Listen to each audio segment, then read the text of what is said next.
Otiadia no branti fun say oh afo onyi media de misi ekpeda we wakaba mai.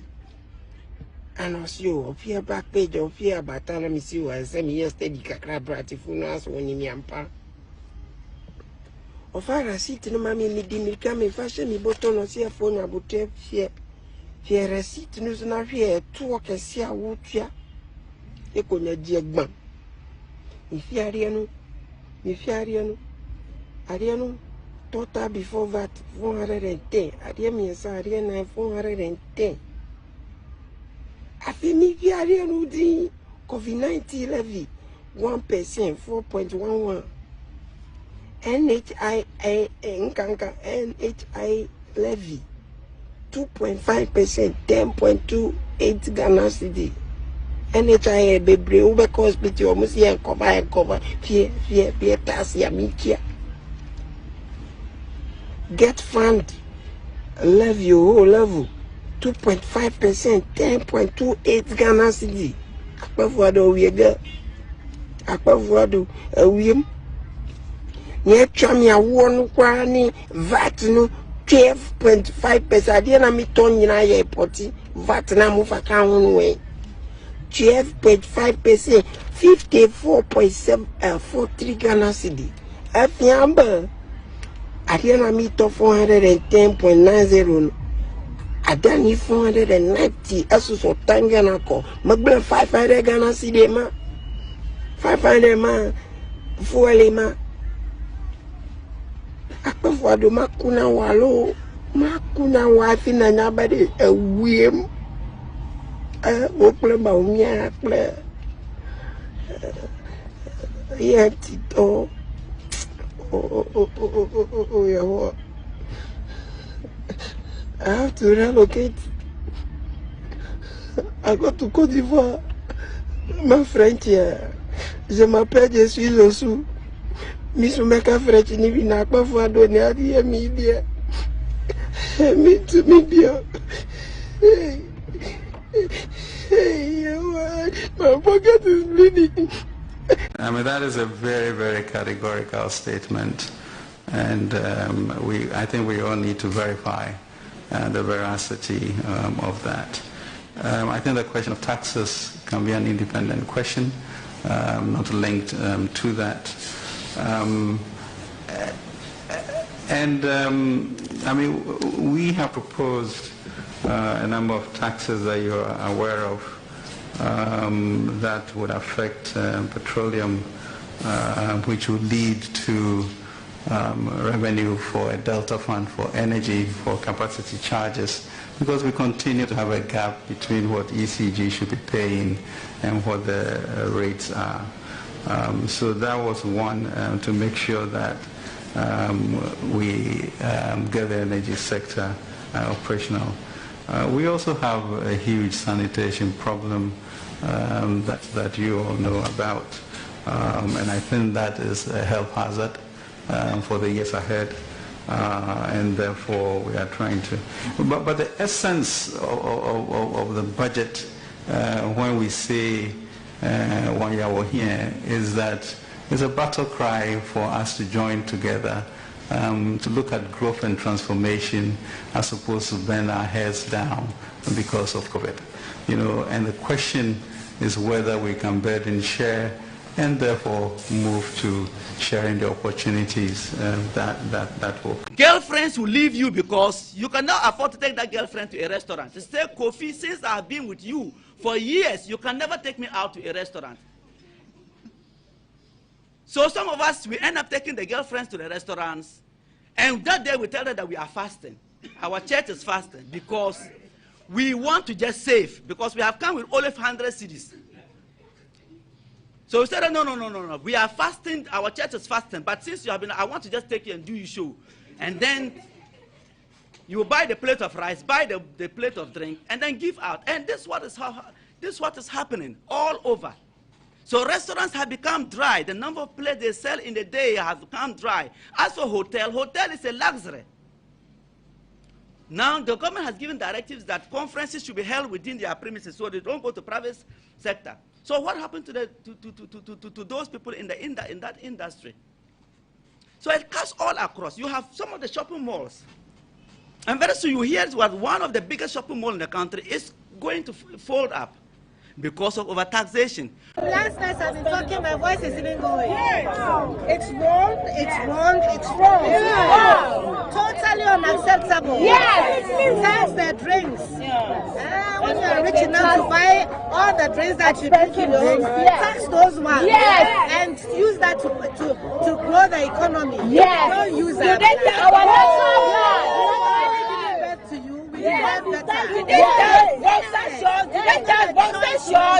For boys, say a boy, I'm uncle Juma at Timu Ghana. One and one to say, one they are buying, the 1% are buying in the decline. You pay for the city. You hear and they say, Obama and Juma phone, and now one thing, and no. And a day because one and a brain. It is a bad idea. Nakana, who be anywhere. Your opinion can informal sector. I tell your comments to say MPP for Yakupo every Kwana Maye.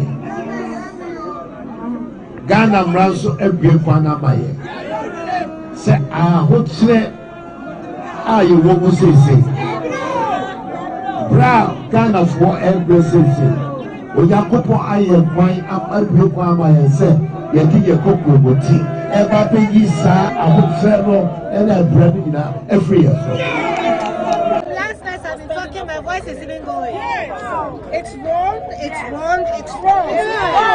Totally unacceptable. Yes. Tax the drinks. When you are rich enough to buy all the drinks that you drink in your home, tax those ones. Yes. And use that to grow the economy. Yes. Don't use that.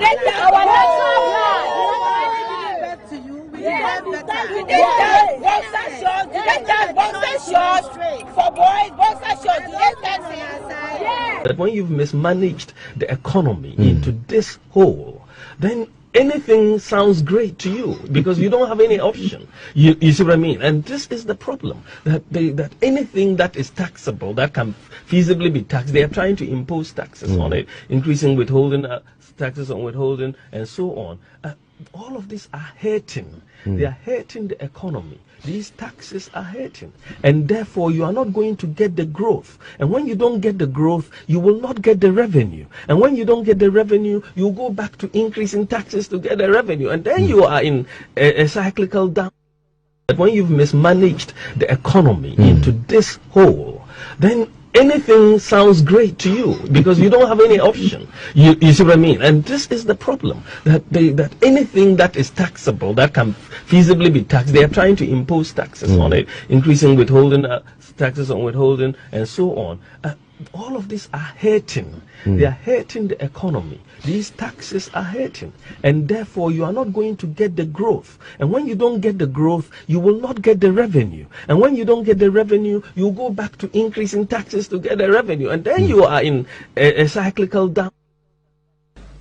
We will eliminate import duties on sanitary pads to improve health conditions, particularly for girls. It's very important, but what we want to really do is to make sure we produce the sanitary pads in Ghana. Until that happens in their numbers, we are going to eliminate the import duties to bring down the cost. He'll bring it to bear. We are vice president. You head the economic management committee of the country. Into economic policies now will be driven by you, and I say will be directed by you. I know say he's competent in that area. He's got the focus. He's got the mindset. He's got the experience in macroeconomics, and even as a general academician,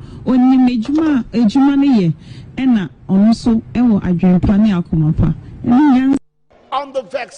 He'll bring it to bear. We are vice president. You head the economic management committee of the country. Into economic policies now will be driven by you, and I say will be directed by you. I know say he's competent in that area. He's got the focus. He's got the mindset. He's got the experience in macroeconomics, and even as a general academician,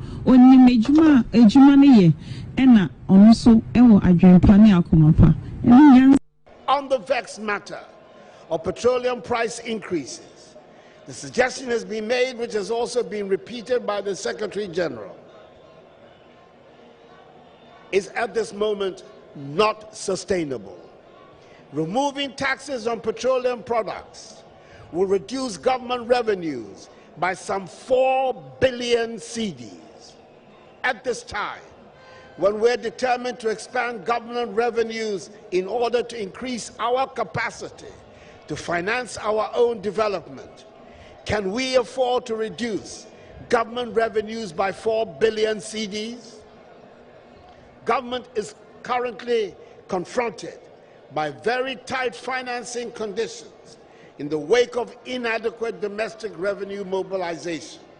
Indeed, some of the revenues from these same taxes on petroleum products is what is used to pay some of the salaries of some of the 700,000 public sectors on government payroll. We are addressing the issue of fuel price increases by implementing measures that are succeeding in stabilizing the exchange rate, a key determinant of fuel prices. Government is also working hard to ensure reliable supply and availability of petroleum products, thereby preventing shortages, a phenomenon which is being experienced in some other neighboring countries. By the same token, we're keeping the lights on in Ghana, despite all the difficulties our economy is going through. We should bear in mind that even though we are a modest producer of crude oil, with a current output of 148,000 barrels per day, we are still a net importer of petroleum products. We therefore continue to be vulnerable to the price volatilities of the world market for petroleum products. See toilets, amamu. Yeah, be see toilets. In all, yeah, be see 8-unit toilets, 4 8-unit toilets, 32 toilets in all. They take your IC. This government, they put delivery trackers, also toilet. Toilet be district assembly them work.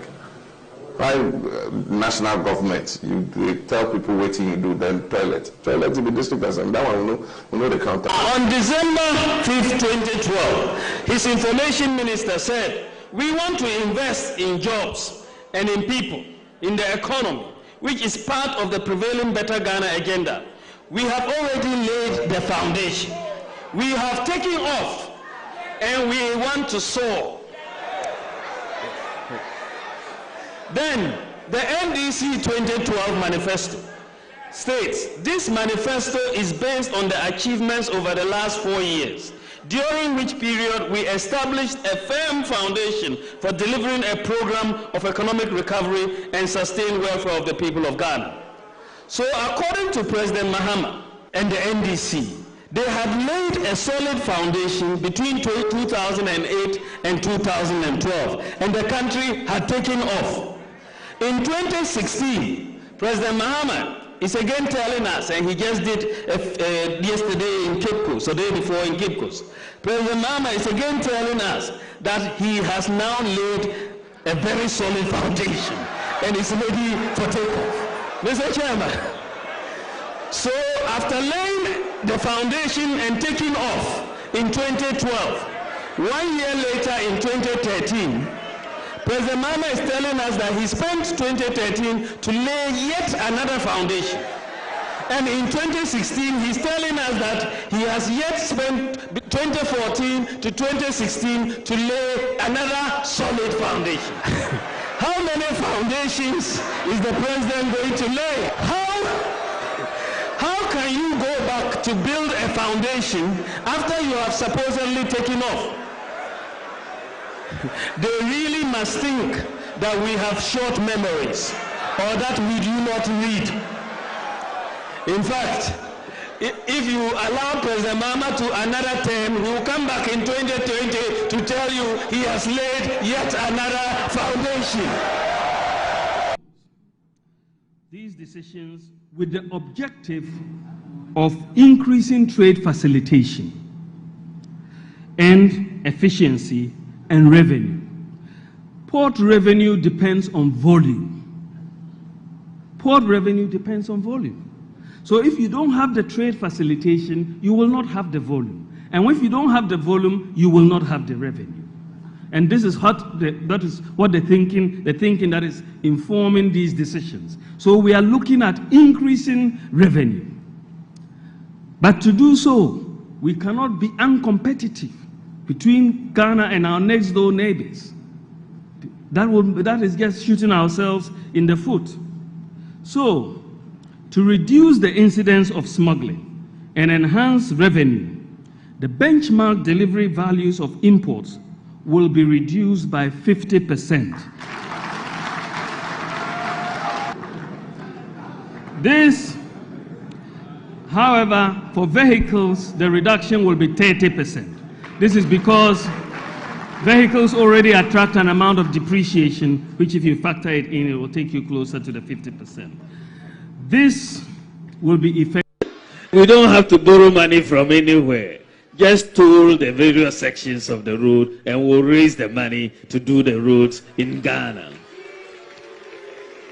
That when you've mismanaged the economy into this hole, then anything sounds great to you because you don't have any option. You see what I mean? And this is the problem, that anything that is taxable, that can feasibly be taxed, they are trying to impose taxes on it, increasing withholding, taxes on withholding, and so on. All of these are hurting. They are hurting the economy. These taxes are hurting. And therefore, you are not going to get the growth. And when you don't get the growth, you will not get the revenue. And when you don't get the revenue, you go back to increasing taxes to get the revenue. And then you are in a cyclical down. How can government be seeking to contract this magnitude of non-concessional loans at this time when it does not have enough cash to meet statutory payments?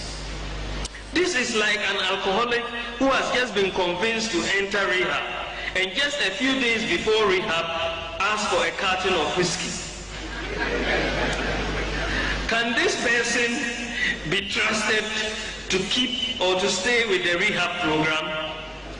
Undertaking this additional borrow would mean that the anchor is not likely to hold, and it would compromise the objective of fiscal consolidation and debt sustainability.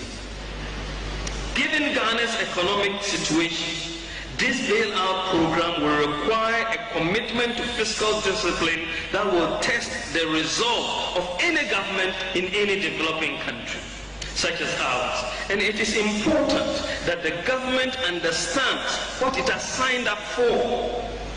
We should all be prepared for some painful adjustments. The government, of course, has already cut and abolished teacher training allowances and nursing training allowances. The president said even if it was going to cost him the election, he wasn't going to restore them. Didn't he say it? But today, with just 2 months to the election, feeling defeat staring him in the face, he is trying to make an about 10 and say that he wants to restore the allowances. Do you believe him? Do you believe him? We have to treat that promise with the contempt that it deserves. It is a propaganda promise. It is a 419 promise.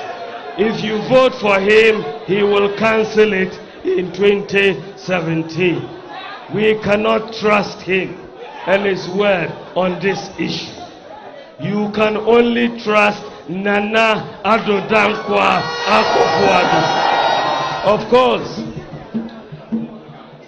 the NDC and President Mahama are going about saying that these reductions in taxes that we are going to implement as part of our comprehensive program of economic reform, they are going around saying that our manifesto promises are going to ruin the economy. I'm just so baffled. You, a president, you have presided in 8 years over the collapse of our economy. If you knew the plan that could work for the economy and be successful, why haven't you implemented that plan in 8 years? Why? If you know what can work for our economy, why is the economy collapsing in your hands after 8 years? You clearly do not understand the economic plans and underpinning the MPP manifesto. So your task is to make our economy work. You cannot do it, and now you want to say the MPP plan cannot work. You have essentially no legs to stand on in saying the MPP plan cannot work, because your own plan has collapsed the economy, and we are bringing a new plan for the economy, and a new plan that will work. Economy plan. Your task is to make our economy work. You cannot do it, and now you want to say the MPP plan cannot work. The question that you have to ask is, how can global phenomena skip Cote d'Ivoire and all the surrounding countries and only attack Ghana? How? How does it happen?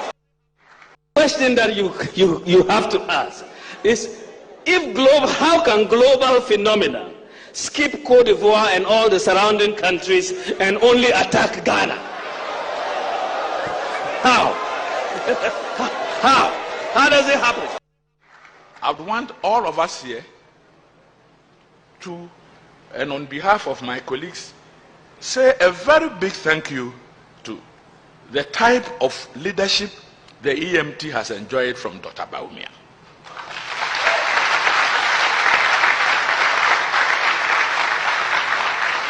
A chairman who is so involved in the work of he works like a member, like a secretary. It's sterling quality, professionally excellent. So we are where we are because Dr. Bawumia is putting up a very professional chairmanship to the EMT. And I pray that we continue to work together as a team.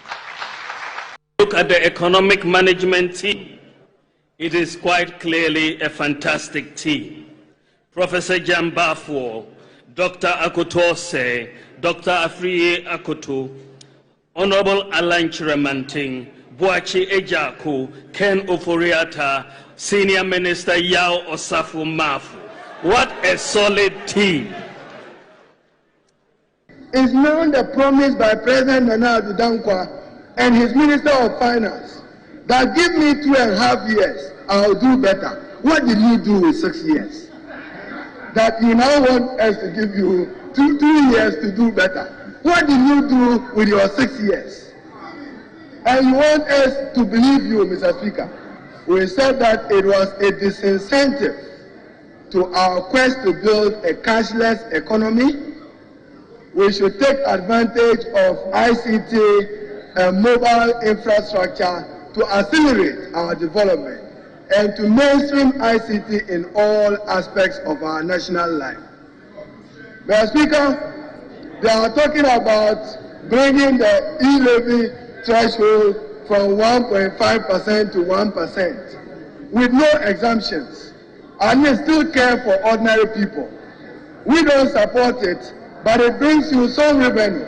So at least provide for a threshold of 300 Ghana cedis for ordinary people. The Ghanaian financial sector, Labour, TUC, and this minority group, we are saying no to your debt restructuring initiative. And we are saying that consult more, engage more, involve external creditors more, get their buy-in more, and come to this August House for us to analyze. Because we believe that you may have to come under Article 1815 of the Constitution. Many of them will constitute international economic transactions. And many of them, when you came to this House, we gave you approval of the laws pursuant to Article 181 of the Constitution, which emphasizes the terms and conditions of the laws. Any breach, any changes to the terms and conditions amounts to a breach of the provisions of our Constitution. In conclusion, let me remind my colleagues that until the COVID-19 pandemic, Ghana's economic development was about plateauing. And it's the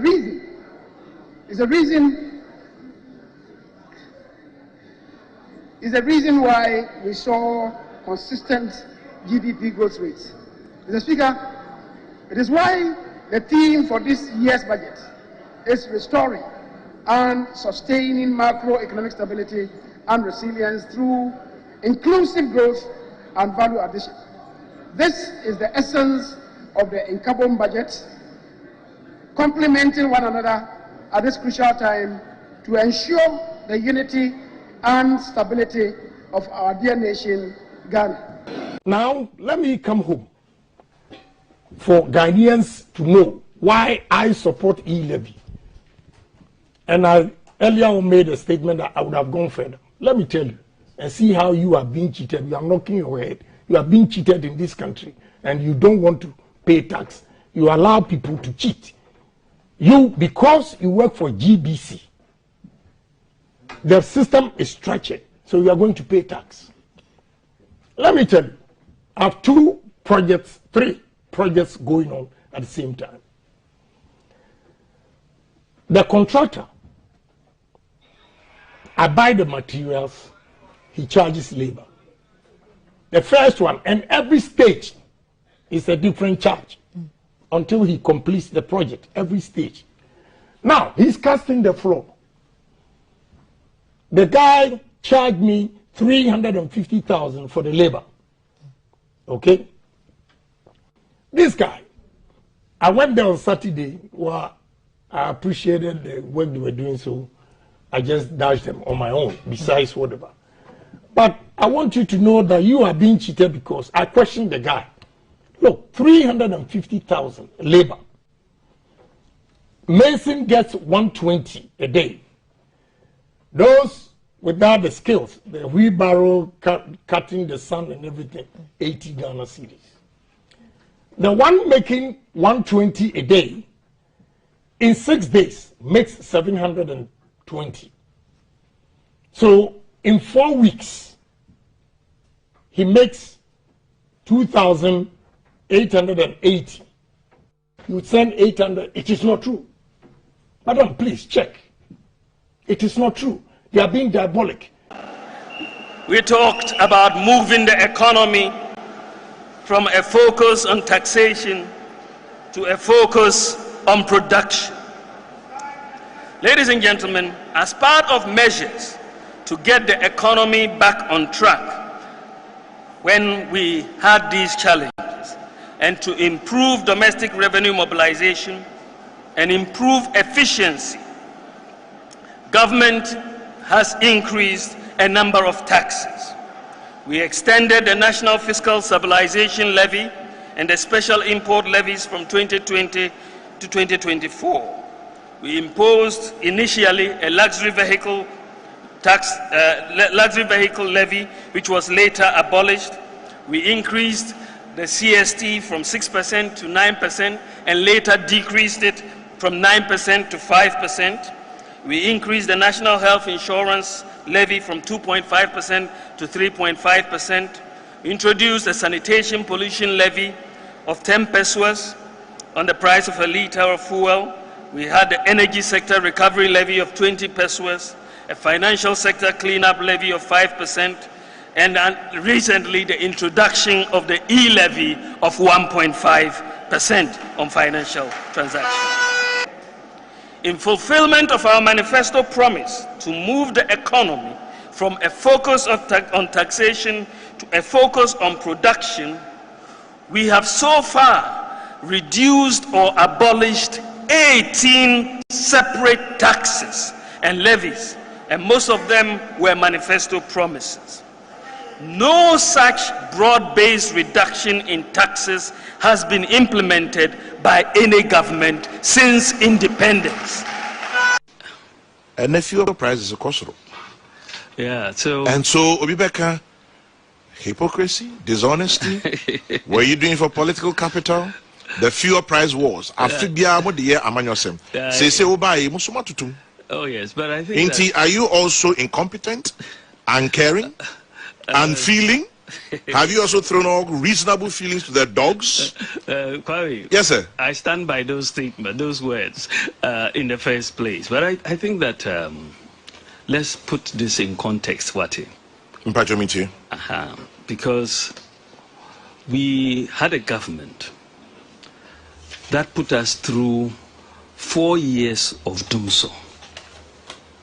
That is very, very difficult for businesses, for individuals, for the productivity of the nation as a whole. Yeda Sunsumo, 4 years. In between 2016 or 2017 and 2019, average increases of 13.5%. So we have increased at about half, more than less than half what they have done, what they did. So it's a complete difference. But not only did we increase fuel prices, that is fine, but we had brought at a much lower rate. In addition to that, we reduced electricity prices. We restored teacher training allowance. We restored nursing training allowance. We changed that. We paid the teachers arrears from the 2 to 3 months one. We cancelled that policy. We've restored the NHIS back from the cash and carry state that it was in. We brought NAPCO to cushion graduate unemployment. So if you take it in context, the management of the economy generally and the provision to cushion people from hardships allowed the country to bear this increase in the fuel price, the lower increase in the fuel price, much better. Of course, we are talking about a 13.5 increase on average by us, but a much...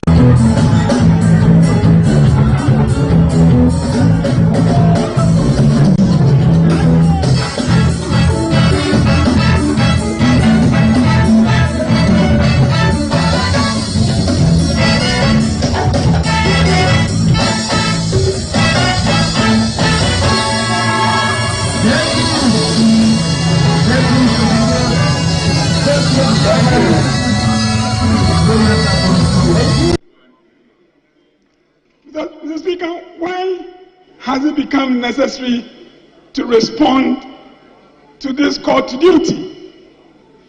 It has become necessary, Mr. Speaker, because the IMF program and the reference is the 17th in our nation's life. If we add the structural adjustment program and the HIPIC program, this is the 19th time we are seeking development partner bailout. We all know why. Mr. Speaker, we have been running for development partner bailout because we have been doing two wrong things. First, we have been spending money we do not have. But secondly, we have been spending on expenditures that have to be imported. It is this twin problems, Mr. Speaker, that has brought the country to where we are today. So Mr. Speaker, as we respond to this call to help our own country overcome our economic challenges, what should we do? Mr. Speaker, what we should do, perhaps, is more clearly stated in what we should not do. We should stop putting pressure on government to spend on projects for which we have no money. And especially now, we should be asking government to spend on projects for which we have already committed the economy. Let the arrears that have piled, some of them very historical. Let us put the resources we have into those areas. Let us stop again putting pressure on government to take on new commitments. And Mr. Speaker, I say this on behalf of the Finance Committee. We will be looking to support government and to ensure that the resources we have go into existing projects instead of taking on additional projects. And we do this fully conscious that it is the point of government itself that this is how it intends to live, to help the economy live within its means. But Mr. Speaker, it will not be enough. It will not be enough to just rationalize expenditure. It is important that as we pay for these expenditures, that we check wastage. Mr. Speaker, this economy and the management of our country are all too familiar with wastage in the public sector. Once we plan within our means, Mr. Speaker, we also have to take steps to ensure that the public financial management strategies that have been outlined in the Act are enforced. And I take this opportunity again to call on members that we ought not to contribute to these irregularities. We should be checking these irregularities. Mr. Speaker, but it will not be sufficient to just handle expenditure. We need to ramp up our efforts to mobilize more domestic revenue. Everyone would have to pay their fair share of the taxes. If we want to lower taxes, we should do so for everybody. The practice of keeping our taxes in place and yet seek to exempt selected individuals from the payment of those taxes is completely unhelpful.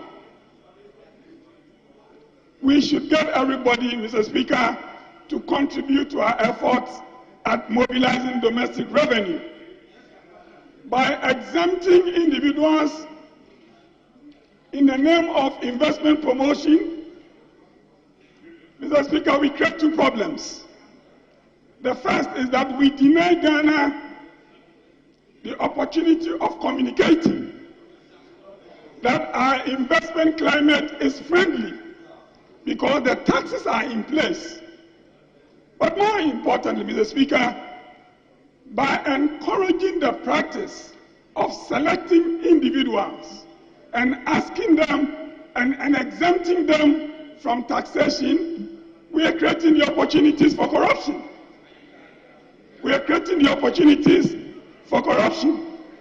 So, Mr. Speaker, I take this opportunity again to call on not just government, but also on ourselves to ensure that we get everybody to pay taxes. If we want to lower taxes, we should abolish those tax lines and let everybody be free of those taxes. Finally, Mr. Speaker, we should stop prophesying doom for our economy. We do not gain anything, Mr. Speaker, by always telling the international community, members of which are in discussion with our own government to ensure that they participate in the debt treatment that government is embarking on.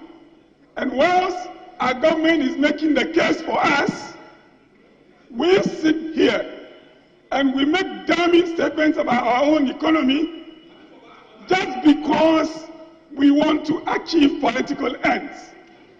The Speaker, as we proceed with this debate, I urge my colleagues, including those who are talking and are completely out of order in an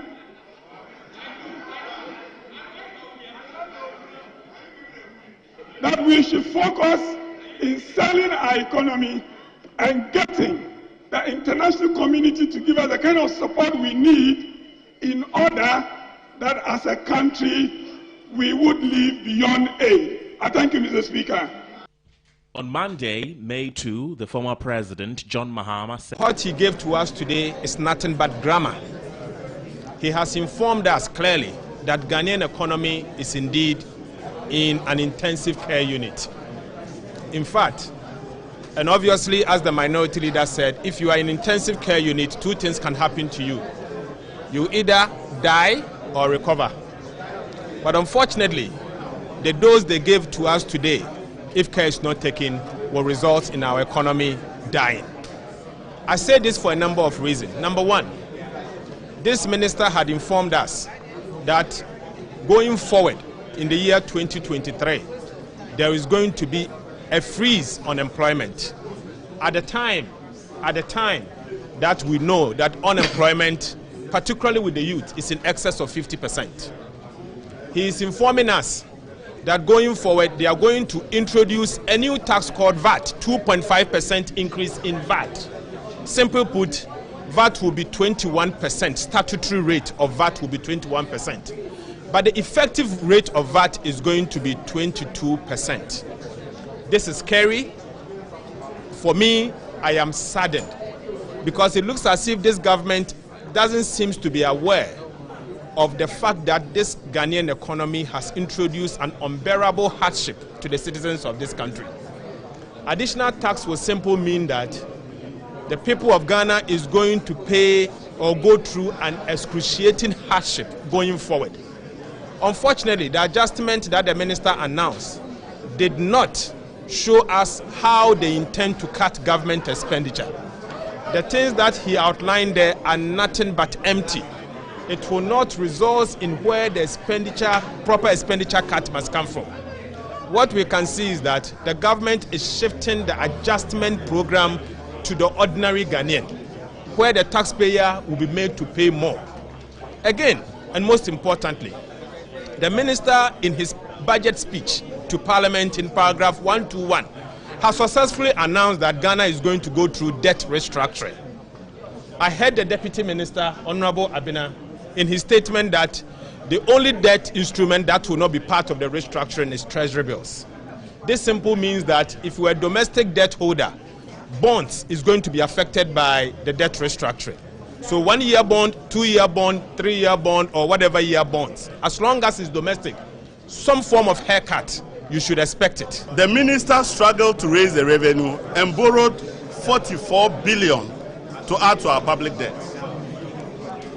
This was when the minister said that he was going to raise total revenue and grants of 100 billion for 2022. He is reporting that his outturn is going to be about 65 billion for this year. And yet he is projecting that 2023 he will move from 65 billion to 143 billion. Do your calculation, that is 120% increase in revenue. You must be a magician to get that, isn't it? So whatever you are paying today that you are crying, you are not going to pay double, you are going to pay 120% more than you paid last year. I had said, for instance, in the run-up to this budget that instead of listening to a budget, we are going to... Okay. We on say Capon auto trade. Okay. And your forms are man for a failure, woman they pekka ever your office. Okay. Woman they pekka, see my work and pay. A brochure for us about coffee by 18 a major way. So, okay. I didn't a car, maybe you was here, the Bema. Musicasa. Yes, I can say, what have you? What is the difference between the ordinary thief and a political thief? Number one, the ordinary thief steals your money, your bag, your watch, and your jewelry, isn't it? But the political thief steals your future, your career, your education, your health, and your business. Number two, the hilarious part is that the ordinary thief will choose whom to rob. But you are the one who choose the political thief to rob you. Because we choose them. We vote them. We blindly say we are not blind. Who is deceiving who? The ridiculous part of the whole issue is that we will fight to defend and protect our belongings from the ordinary thief. Is it not? But we fight each other to defend and protect the political thief. Is that not what we do? Thugs will be fighting themselves to protect those that are stealing our career, stealing our job, stealing our health, stealing our success. What a shame. If you reach a certain stage in life and there is nobody who can look you in the eye and tell you the truth, you are doomed. And that is where our country has gotten to. We need to rescue this country. Wallahi. And I feel very terrible as a Ghanaian at this time. This country is in serious trouble, ladies and gentlemen. We are in serious trouble. We need to rescue this country, ladies and gentlemen. The presidency has been so depraved, so muddied, so dirtied, that I tell you in all sincerity as a Ghanaian, that I feel terribly sad today as a Ghanaian. We need to rescue this country. Wallahi, inshallah. Please don't cry. We shall rescue our country. Government is broke, government is broke. The people are spending billions to go inside the government that is broke. Have you ever seen a minister who resigned because government is broke before? Government has no money. Have you ever seen a governor who said, ladies and gentlemen, when I was elected, I thought the government had money. Now I discover government has no money, I resign. Have you ever seen it? Government has no money, but they are bringing money out at election time. Where is that money coming from? So they are lying. What is happening is that there are two types of wicked people in government. Type 1, they eat current money. Any money they find in government, they will eat it. They are wicked about that one. There is type 2. Type 2, they eat current money and future money. They will say, my term will end next year. When I leave, how will I eat money? Let me borrow money now and borrow money of the future and eat it now.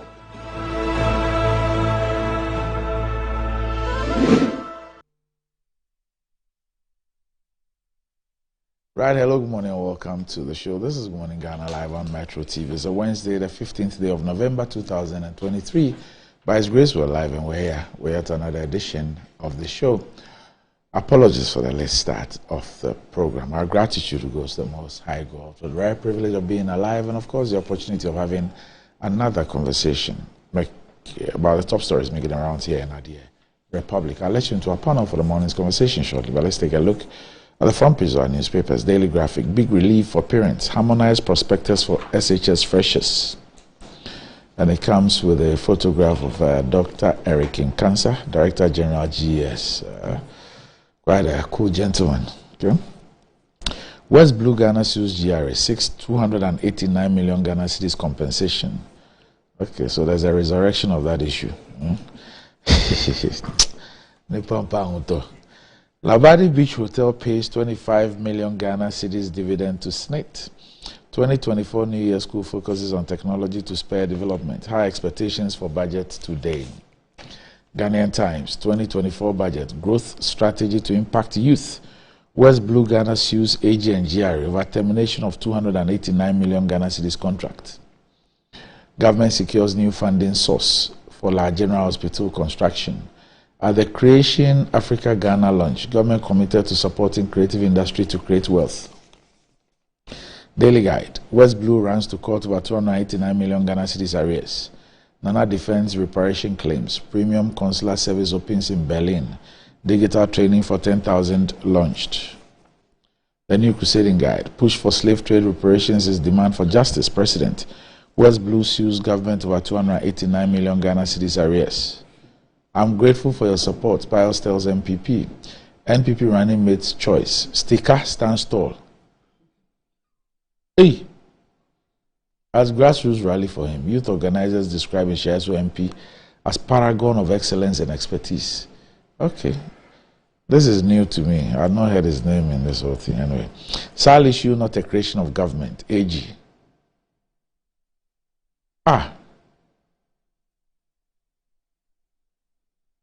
Godfred.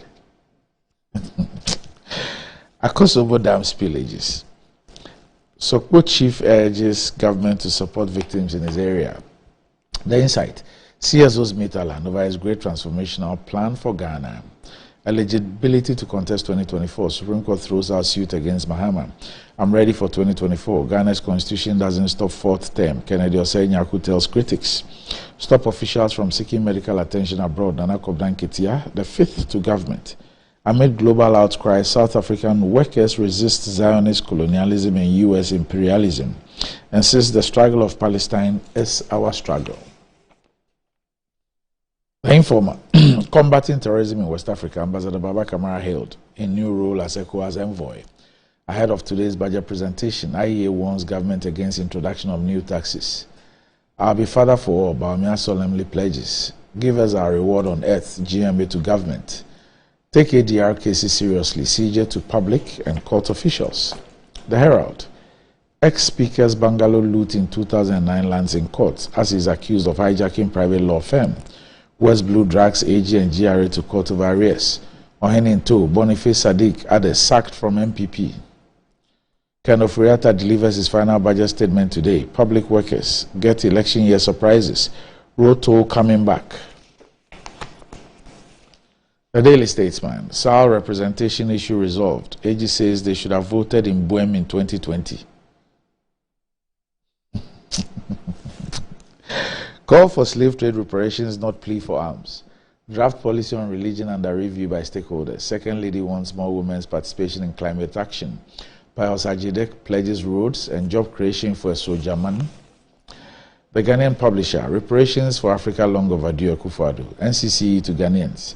Vote against any party that spreads religious hatred.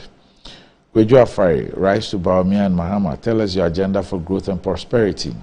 Government secures 50 million euros funds for La Hospital project. Health Minister. Concentrate on your butterfly, not Bawumia. Akomia replies, Alan. The Metro Lens. Nick Danso reigns supreme as Entrepreneur of the Year for second year in a row. Franklin Kujo affirms Alan's credibility. Linda Boama Asante wins Deputy CEO of the Year at GBA. Encourage women participation in climate action. Samira Bawumia to Climate Forum. Inflation rate for October 2023 slashes to 35.2% from 38.1%. The Custodian. Nana Akomia kills in court Alan's campaign strategy. NPP vets MP aspirants. Call for reparations, not plea for arms. Akufo-Addo. Accra water shortage. A widow struggle amidst GWCL's pipe bursts. The Finder. Guidec and Rockshore present MRE report to Nanado. Bauxite deposits increase in Yenahin from estimated 250 to 375 million metric tons in Block B. Reparations demand is for justice, not a plea for arms. Akufo-Addo. Samira takes inclusion of women in climate fight to Harvard University. Public sector workers to enjoy up to 25% base pay rise in 2024. Community 5 land acquired in 1984 not earmarked as a football park. TDC. Daily Post. Minority catches Akufo-Addo Bawumia government stealing another NDC Mahama government project. Supreme Court directs Ken Kranchi to submit to practical legal training as it throws out suit against Mahama. Ofuriatta to present 2024 budget in Parliament today. Your legacy of love remains relevant to all the lives you touched, says Egypt Kudoto as he eulogizes late Jifa Ativo on the second anniversary of her death. We'll be back shortly.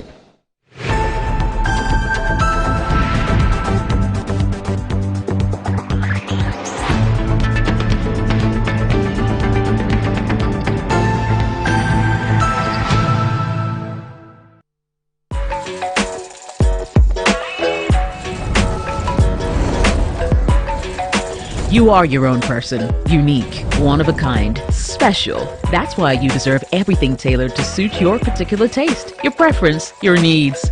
Just like MTN Just For You.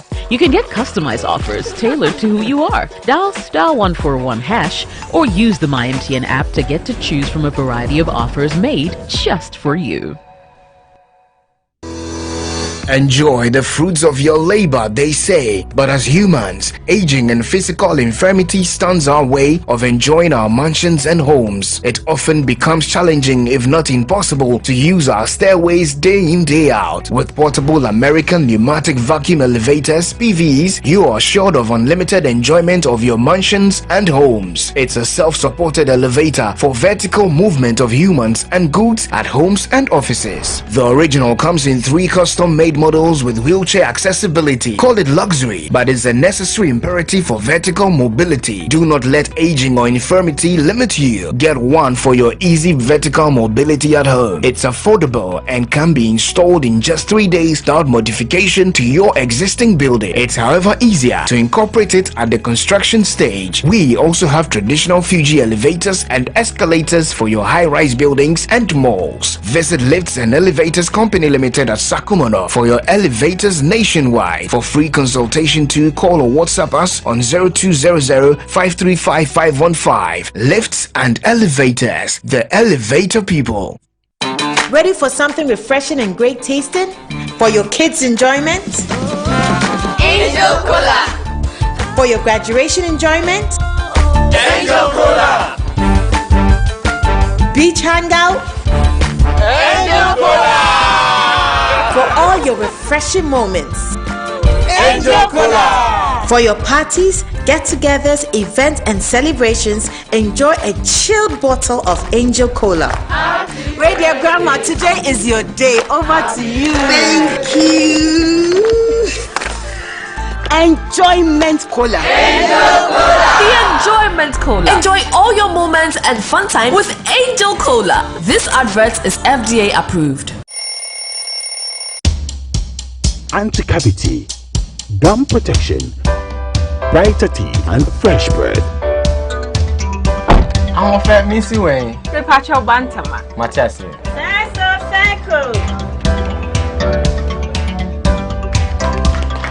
It's her smile. The fresh breath. Me, Jidi said we use Cal 360 toothpaste. Some kind. Cal 360 toothpaste. Gaskia, Cal 360 toothpaste. It's a gum protector. Onim jom kasan.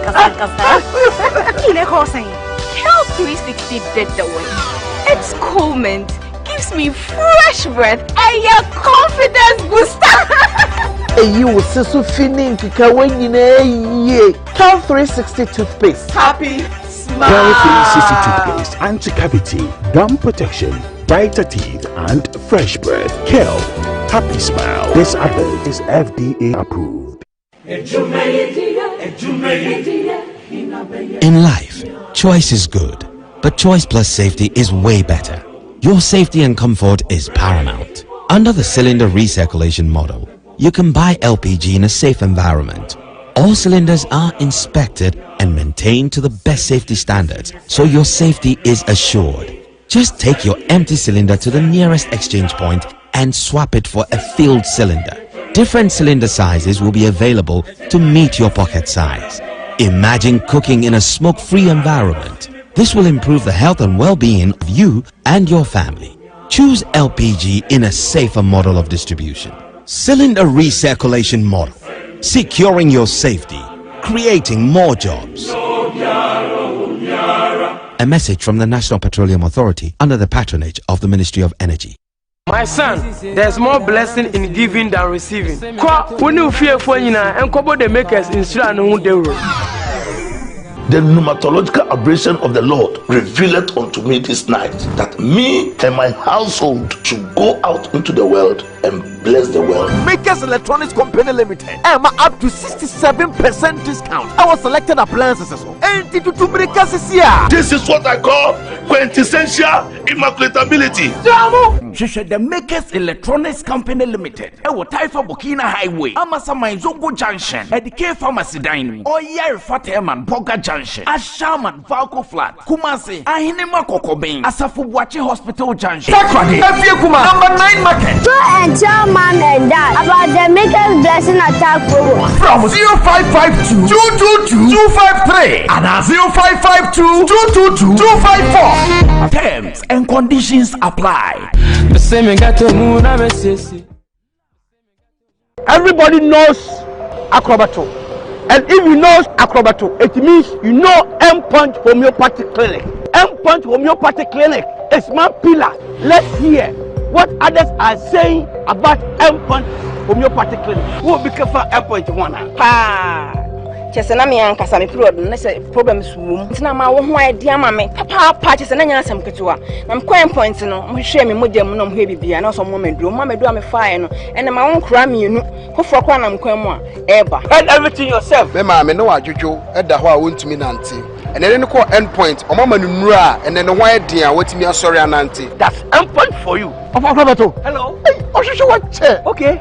A free bra with the end point what dance. I am a choir no. Me just say my name Koye and person my name and then Magina Sabema. Now me be here for the one in You heard everything. I have secret. M point is my secret. M point homeopathy clinic. I'm free. Discover the perfect blend of quality, modern elegance and affordability with Kingdom Home Real Estate. At Kingdom Home Real Estate, we cater to both local and international clients, offering exceptional housing options in Ebri and Ikropong. Our properties are conveniently located, providing a tranquil atmosphere, top-notch security, and essential amenities such as electricity, water, and backup generators. Our strategic locations offer easy access to popular tourist destinations, all within a 30-minute drive from Accra. Visit us in Ikropong right after the Latte Junction or in Ebri near the Ebri Girls Senior High School. Alternatively, you can reach us at Accra office on 0559 671 144, Akropong office on 0555 621 611. Kingdom Home Real Estate, where your dream home becomes a reality. Masanabo, Masanaba. They say, you see, you go cashless. They get cashless here. They say, you can be a office. You see the power up back. And also, another you'll be beer. Set up auto credit. Set up auto credit and no one issue. So, what problem be up as a history for everything? He answer over power up. So, and one on the two assembly up. So, only smartphone and money how. And there's only data and so and it's you will bring. And one said, who may know young phone. Oh, sorry. Open your phone. No one direct *226# You are through there. You see the power app no. Mobile money, Visa card, Mastercard, a BH Vitria. You never see BH. You see the power app. I want to show a down some. It's simple.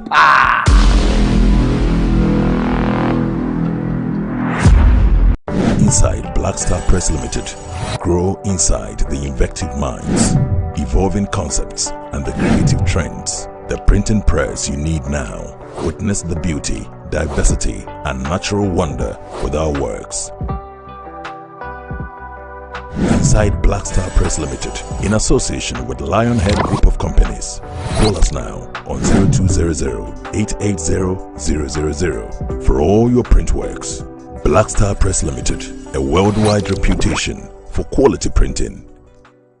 The 7th edition of the prestigious Ghana Energy Awards is here. Theme: Ghana's Energy Transition Framework, Sector Institutions as Building Blocks for the 2030 to 2040 targets. Happening live on Friday, 17 November at the Labadi Beach Hotel, 6:30 p.m. Special guest of honor is His Excellency Nana Addo Dankwa Akufo-Addo, President of the Republic of Ghana. For tickets, sponsorship, or enquiries, call 030-394-0300 or 055-930-0631. Endorsement, validation, industry partners, media partners. Ghana Energy Awards, 7 years of redefining excellence.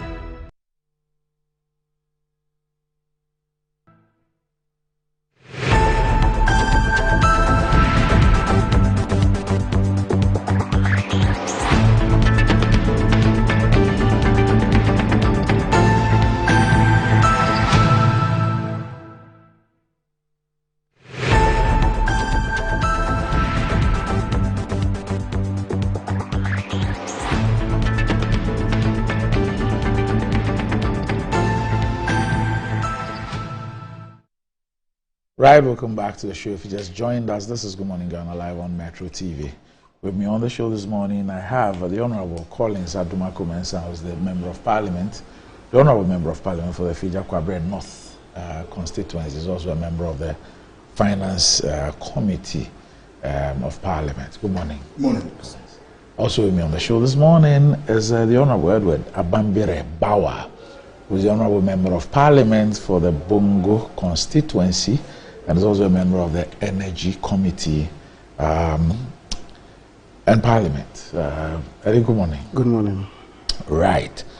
So, if you have difficulties getting your children to appreciate the need to brush their teeth at least twice a day, probably because of the taste of the toothpaste you provide them, Kelkis toothpaste is a solution that you must adopt. Now, Kelkis toothpaste flavor with strawberry, that gives a perfect taste for kids and makes them develop a personal attitude and love for brushing their teeth. Always is what I'm recommending to you. Now, Kelkis toothpaste protects child's gum, prevents cavities, and makes the teeth strong and healthy with freshness all day. Kelkis toothpaste is recommended for children between 2 and 6 years and is a product from Samara Company Limited, producers of Sasso, and is approved by the Food and Drugs Authority. Kelkis, happy smile. And wherever you are, whatever you do, wherever you go, drink Angel Cola, your key to enjoyment. Ready for something refreshing, great tasting with excellent flavors? Unia, you've got varieties to choose from. Angel Orange for that special occasion, Angel Mango, Angel Peach, refresh your mood, Angel Apple Lime. Angel Drinks produce vitality and maintain fluid in normal balance. Angel Drinks, refreshing, invigorating, and exciting. Angel Drinks are produced by Adunco Soft Drink Beverages Limited. Angel Drinks taste like our day and is recommended for all, including children. Now, enjoying the fruits of your labor is as important as enjoying the mansions of your labor. The pains of climbing the stairs when not exercising could be challenging for all ages. But worry no more. Lift and elevators have got you covered with the best portable American pneumatic vacuum elevators on the market today. It's a simple self-supported elevator for both homes and offices, and guess what? It can lift your goods too. Wheelchairs can fit in, and they come in 3 custom-made models. It's affordable and can be installed within 3 days. Visit Lift and Elevators at Sakumon or just call them on 0200535515 or send a mail to elevatorsgh@gmail.com for consultations and the best solutions in easy vertical movements. And what does wealth mean to you? Do you want to live like a tycoon? Remember, I was Guatemala, got the power. Ghana's newest lottery game draws live on Adom TV at 9 a.m., 12 noon, and 6 p.m. daily. Now pick up your phones, tablets, and computers and download the Game Park Games app on Play Store. You can also play on the website at www.gameparkgames.com or by dialing *946# on all networks. Just choose 4 numbers from 0 to 9. It's easy to play and easy to win. Charlie, make we play this game and make some mola. Nobody beats our odds in Ghana. Game Park Games, more mola, more power. This game is regulated by the National Lottery Authority and is not for persons under the age of 18. Play responsibly. Okay.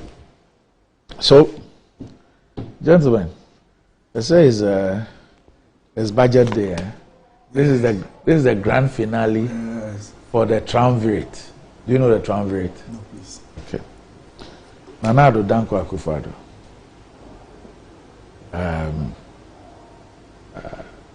Dr. Mahmoud Bawumia and Mr. Ken Oforiatta. That's the triumvirate. Today is their grand finale, the last budget. Is that a new name for them also? Oh. So one is the president, in whose name and authority the budget is read. The other is the vice president, the chairman of the economic management team. And the third is the finance committee, the finance minister who actually reads the budget. Does it make sense now? Public official refuses to comment. At this stage, the top public official refuses to comment.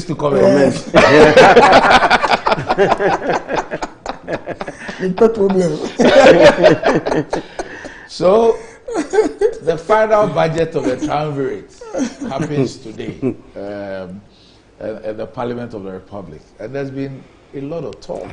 The expectations, quite varied. All interest groups have raised their expectations and all that, including members of Parliament and all that.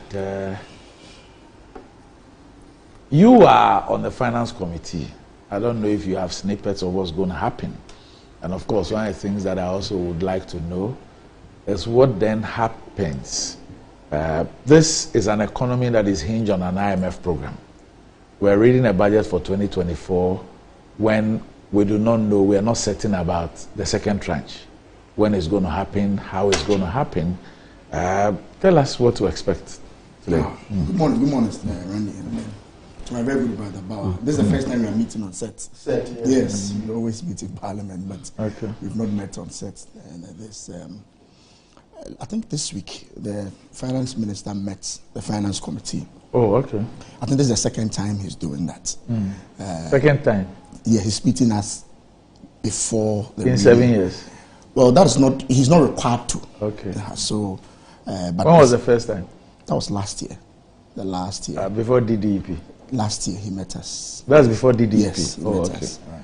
And so it was quite refreshing. I think even at the meeting, I realized my colleagues from the other side were happy. Were happy. Okay. That at least there's some interactions just to give highlights of what to expect tomorrow, which is today.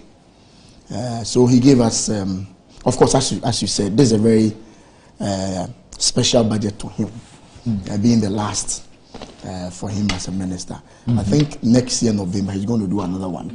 But for the first 3 months. That is just for the first 3 months. For the next government. That's not his... Yes. So it's quite significant. And our understanding at the meeting was that he was going to give us 2 different catalog of books. One is the budgets that is going to be read, and then he intends to give us another one that will illustrate what he's been able to do or what his ministry has done over the period, just for information purposes, just to allow people to analyze for themselves what he's been able to do up to this time. Of course, very importantly, next year is also an election year, and so we all know the issues about overspending and all that happens during election year. So that is also a very significant time within the space, and so he has to manage a lot of things. Again, you mentioned the IMF program. Of course, and you talk about the second tranche, and Randy, I'm not too sure if there are uncertainties. Okay. From what I'm hearing, it is very, very likely that by the close of the month, the second tranche should come. This is the information I have. I know the board will be sitting in the 3rd week or the last week of November. And from all indications, Ghana has met a lot of the criteria. Have we reached an agreement with our external creditors? No, that has not been completed yet. Yesterday. So you expect that the IMF board will waive that requirement because it was a requirement? Are you expecting that they will waive that just as they waived a few things for us to get the... Yesterday, the last meeting and the last conversation I had, it is possible that a conversation can be had around that particular... because government has gone far in terms of the discussion. No, why I'm asking that is that, why I'm asking this question is that, even for the first one, we were supposed to have reached an agreement. We couldn't. However, there were some assurances to sit at a table and negotiate. That's right.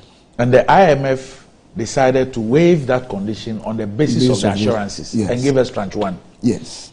Now, by tranche 2, we still have not reached an agreement. So what I want to know is that if indeed you're hopeful that in 2 weeks the board will meet and approve tranche 2, does it mean that they are going to waive that condition again? I suspect, I can't speak directly to that, whether they are going to waive that or not. But the conversation I've had with people close to the negotiation table is that it's likely we are going to get the second tranche by the close of the month. Yesterday also, Finance Committee concluded our discussion on the cocoa syndicated facility. I think the report will be presented to the plenary, hopefully today. Explain that to me. The cocoa what was before you? The cocoa syndicated loan. They brought it before you? They brought it before us. It took us 2 days to... For how much? 800 million. Why? Well, that is... Why do we keep dropping? Oh, it's a strategy they had. Apparently, they had. Strategy. I'm coming. Even the memo, I can give you a copy of the memo. The memo stated that they anticipated some increases in the prices. And so, at the time we were doing the negotiation, as you know, it was 2,600 per ton. But they anticipated that the prices on the world market was going to increase. So they reduced the syndicated amount to 800 million to take advantage of the spot prices. Yesterday we had discussion about it, and so that is. So sorry, just to. So what about the 200 million component? That is also, you know that there's an 800 million component that is just for the for cocoa board. Then they have 200 million component, which is supposed to be divided between the the tree crop. The tree crop. But 100 million is still going to, out of the 200, yes, still going to cocoa board. Go to cocoa board. But that has nothing to do with the purchase of the cocoa. Purchase, okay. That has nothing to do with the purchase of cocoa. So Randy, yes, yesterday when he met us, few things, as I said, he had assured us that because of the election here, the budget was going to ensure that money is made available to the state institutions that are supposed to run the elections. So everybody can be assured that we are going to have a very smooth process. Of course, it's going to be anchored on the IMF program because we have to meet certain criteria that have been agreed already. Just hold on a bit. Let me check something. So the syndicated loan is $800 million. $800 million. Yes, please. Okay. And we're looking at about 2,600 per ton. That is the yes. As at the time we were doing the forward purchase. Yes, 2,600. That's right. Yes, I just did a quick calculation. Okay. 800 million divided by 2,600 gives you 307,000. 307,000 tons. Okay. So does it suggest that? That's the amount you're going to buy. Yes, we expect that maximum 400,000 tons of cocoa. Is that what we are talking about? Well, I will not be in the position to explain deeply into these matters. I will just give in. Because even if it were 2,000, if it's not even spot price, and it were even $2,000 per ton, 800 million can only purchase 400,000 tons of cocoa. So I'm actually trying to relate the syndicated loan to the expected yield. Purchase. Yes. Yes.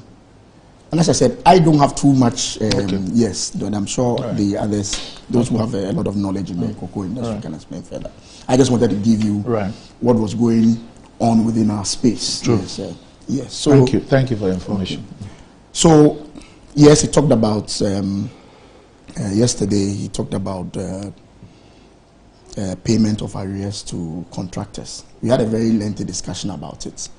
The question was, are you going to sign on new contract to build roads when we still have a lot of arrears to pay? But he indicated that we're going to focus on one or two very strategic new ones. But the focus really will be to ensure that contractors that have left site go back to site.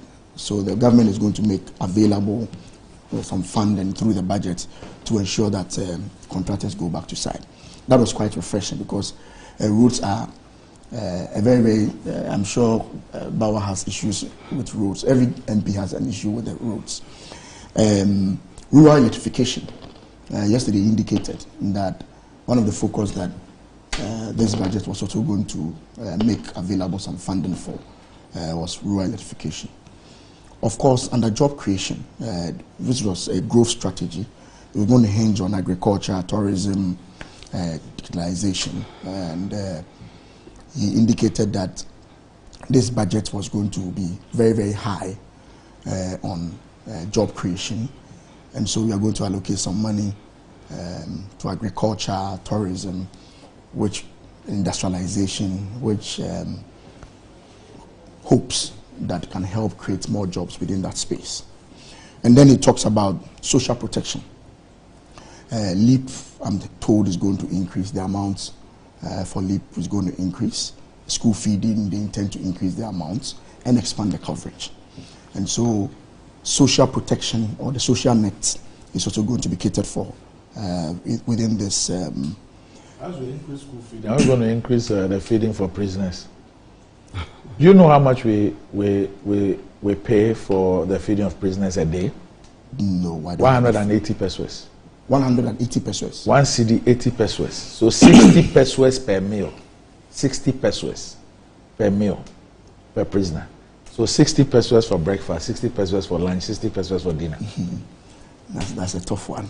But I mean, in our interactions, he did not mention those ones as part of the highlights. And so maybe when we get roasted corn is 4 cedis. Maybe when we get here, plantain now is almost around 7 cedis. Roasted plantain. Yeah. Yes. And there's one issue that Randy you've been talking about all the time about this capping. Yes. Especially with NHIA. Yes. Yesterday, and get fund. Yeah. Yesterday he gave a hint that. And yesterday, Birth and Death Registry were also crying that they get to retain only 33%. Yesterday he gave a hint that there's likely to be some review of the capping, but he mentioned specifically the NHIA. And I know you've been very passionate about it. He didn't mention Get Fund. No, the highlight. If you look at the combination, NHIA. I had the opportunity of the privilege of speaking at the Accra Academy speech day about 3 weeks ago. And so in the course of putting together my speech, the data that I mean, people like Edu Watch had done some work on it already, so I got some data from them and then other sources. Now, if you look at the combination of the capping and the releases, it's catastrophic. Yeah. So a combination of both, the capping and the releases. So even after the capping, you don't release the releases. In reference to Get Fund. Get Fund. Okay. If you put the two together, it's catastrophic. Catastrophic. I don't have that data, but I'm sure we can interrogate it. Well, I can pull it right now. Yeah. My speech is on my phone, so. Randy always prepared. Yes, so Randy, again, where we are, I don't think that is where we all want to be. But at least we can see some glimpses of some modest but quite significant turnaround, if I can put it that way. Of course, yesterday I realized inflation has inched further to 35.3 or 2. What about food inflation? I've not looked at what contributed to all the food. They are all above 50. I've not looked at what contributed to the. I'm just giving the broad figure that was mentioned by there. But I think what I'm saying is that there's a downward trend. I can see a continuous downward trend in that space, which is quite significant. Right. I've also seen that the exchange rate seems a little bit flat. When was the last time you checked? I checked. In your previous life, you were a banker. Oh, I checked just yesterday. I realized it was about somewhere doing 11.9, somewhere doing 12.1. That's what I checked yesterday. Can I give you 11.9 to get me some? Oh, that's what I checked yesterday. Where is it now? You checked with Bank of Ghana. Where is it now, Randy? Did you check with Bank of Ghana? Where is it now? It's it's crossed 12.3. Yeah. Really? It's crossed date. Yeah. What's that? It's not stable. Oh, it's stable. Really? What's the dollar of Bank of Ghana now? But at least, Randy, the point I'm making is that, I mean, there was a time, same period last year. There's a question I asked yesterday. I asked you the same question. From November 2022, we declared bankruptcy. We have not been paying our external debts. Not one peso. So there's no we have done DDAP. I'm not sure we declared bankruptcy. That's what we did. If you declare default, is it not bankruptcy? Randy, bankruptcy is a very strong word. No. When you were, before you became a politician, when you were sitting at the bank, yes, if a client owed you and they write to you that they are unable to pay the loans, interest and principal, everything, they are unable to pay you, what have they done? If the client writes to me and say I'm unable to pay, yes, what have they done? We agreed that I'll pay. No, I'm saying if he writes to you to say that, look, I'm declaring default. I'm declaring default. I can't pay you. What does it mean? No, I'm declaring default. Yes. And that I intend to repay at a certain date, later than what has gone. What does it mean? It means I'm in difficult times. A company that says that I'm can in pay all my difficult times. debts, whether it's domestic, I'm in difficult times. I'm in difficult times now, and that kindly hold on. I was supposed to pay you by the end of November. It's a haircut. Hold on. Oh, I'm coming. That's a different discussion. That's the part But of the it's all negotiation. part of it. That's the part of the negotiation. Even with the negotiation with the external creditors, I'm saying that are you not looking for a haircut? Of course, but I'm saying that I was supposed to pay you 30%. So you're saying that a business entity that says I can't pay my bills is not bankrupt. I'm saying that let's not spend time on it. It's okay. It's okay. So we declared default. Yes. I don't want to lose track. We declared default. From November 2022, we have not paid 1 peso to external creditors. For the domestic creditors, we have done a DDEP. I'm here, we want to do another one. No, yesterday he said that's what the information he gave us. Yes. That has ended. But is it not the same ministry that indicated that they were coming to do another one? I've not seen that release that you're talking about. The one that spoke about pensions and all those things. I think they've concluded that part. Because yesterday, what he told us. Yeah, so if they've concluded, that is the second part. I'm saying that wasn't part of the first DDEP, the one that they announced the success. Oh no, my understanding of your narration was that it's going to happen again.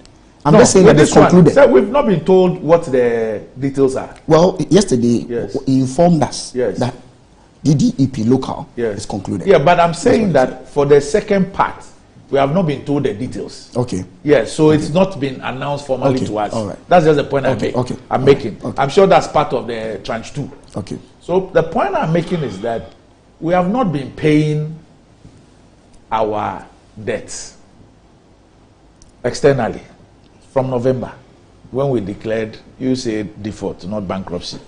Okay. There's a C between D and B. That's fine. you are calling, so that's fine. And for the domestic, by virtue of the DDEP, we have pickpocketed billions from people, including pensioners and all manner of people. Yet, we are struggling. Struggling financially. Our economy is struggling. Despite the fact that for a year, we are not paying our creditors. We are still collecting the revenue. Under normal circumstances, when we collect the revenue, a huge chunk of that revenue goes into servicing our debts. And that's what we say we can't do any longer. So for 1 year, we have not been paying all this, yet we are struggling. Why?